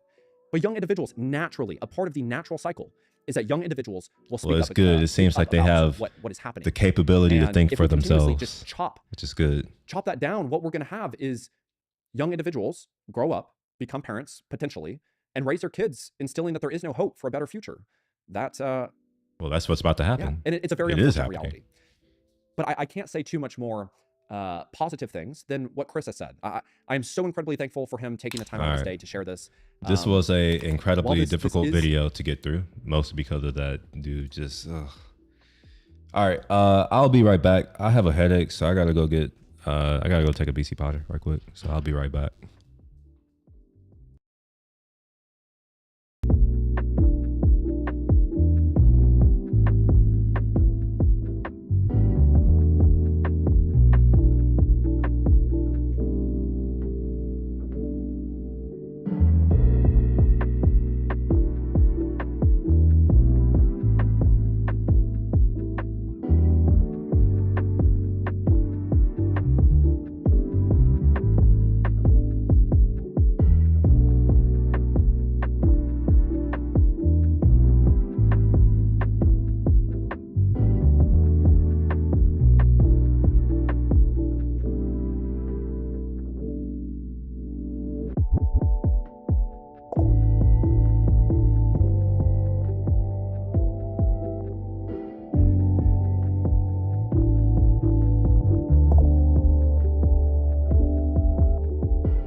I don't know. I don't think there's nuance there.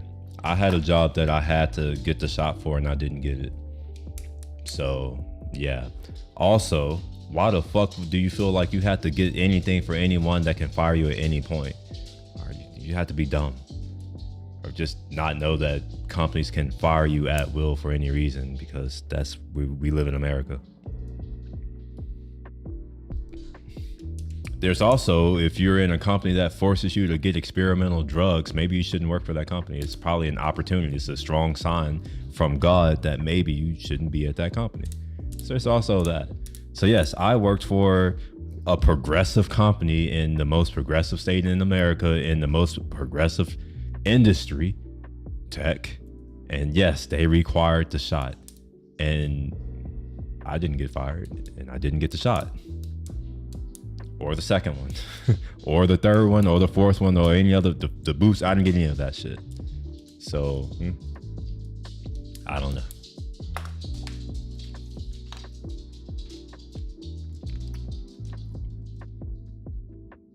All right, let's see if there's a short video. If not, we'll start to wrap this up.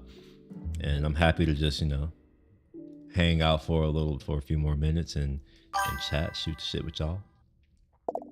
How do lower class people, struggling people, balance that idea with also needing to provide for their families? I don't know. It's not my problem.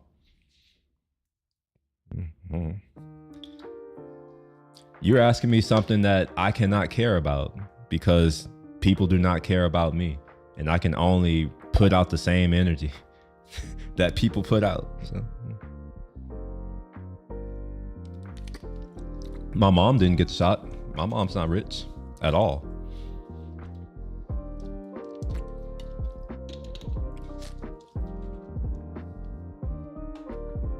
I know a lot of people who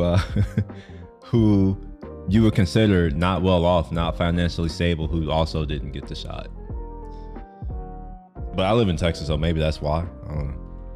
But it also could be that a lot of us, for whatever reason, you must believe that, that like if you don't do something, that something will happen. I did say that I just have the paper. Okay, you want to see a fucking paper? Okay, I can make the paper and I'll give it to you. That's what I did. You telling me that you have to be rich and have resources to do that? Curious, how much money do you think it costs to get a piece of paper and print something out and then scribble a fucking like a number and a signature on it? How much does that cost? I'm just curious. How much do you think that costs? I had a buddy who, man, I saved this dude's trip.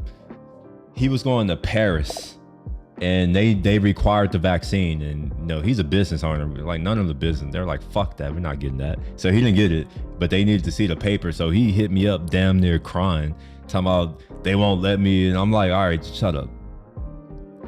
Within 10 minutes, I sent him a digital, like me and another friend. I'm like, yo, like my buddy, we sent him a digital thing, sent it, they scanned it, went through, he goes to Paris. That cost him nothing. It was just, he knew me, and he was just like, yeah, fuck that. What the hell you talking about? You're not gonna get to go to Paris? Nah, you going to Paris, homie.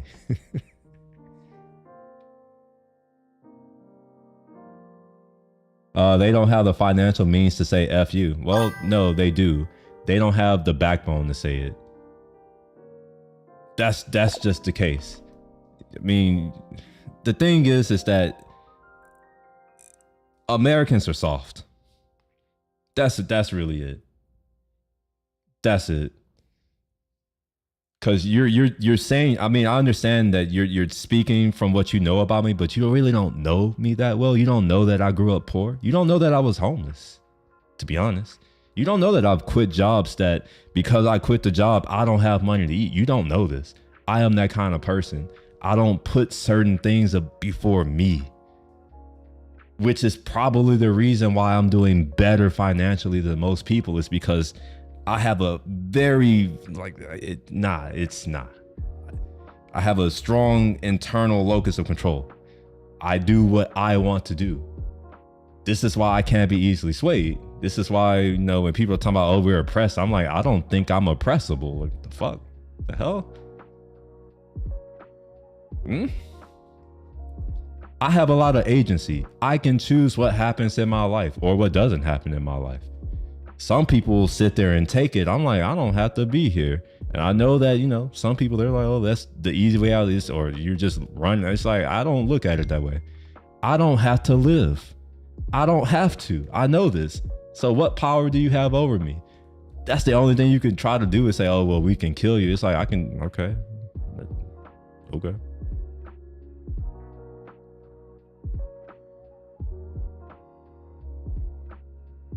You just have to imagine that there are people who are different from you, who are so different from you, you just can't imagine their mindset. And I'm just that way. I've always been that way. My mom, she describes me as stubborn. I don't see it as stubborn. I see it as I was told that I have power in my life. That's what I was told. I was stupid enough to believe it.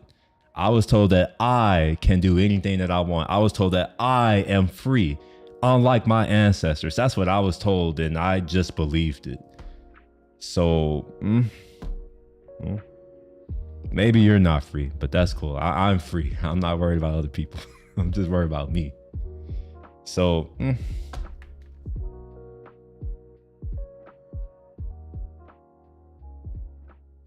Cruz, I remember studying internal and external locus of control. Yeah, well, I have a strong internal one. I don't really, it's hard to get me to do anything that I don't want to do. Now it can be done. I want to be clear. I can be like brought into control, but I have to know you. I have to like you. I have to respect you. You have to be someone I love. You have to, in a sense, you have to be someone who matters to me. If you don't matter to me, well, good luck. The best you can do is threaten me with shit, and you may find out that a lot of those things don't bother me because I don't have the same value system as a lot of you.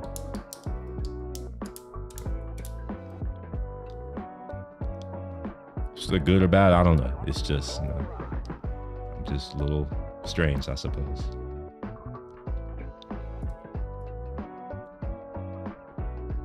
I thought that's what being a man was. That, you know what? That's this whole like, I am a toxic.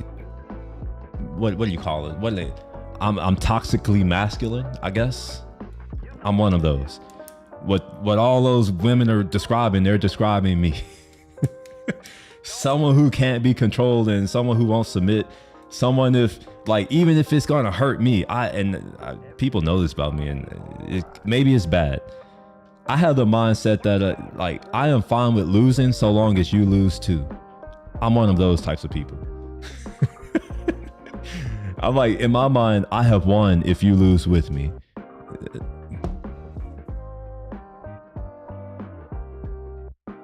I also don't feel like I have much to lose, really. I have stuff, but the stuff doesn't make me happy, so like I don't have anything to lose there.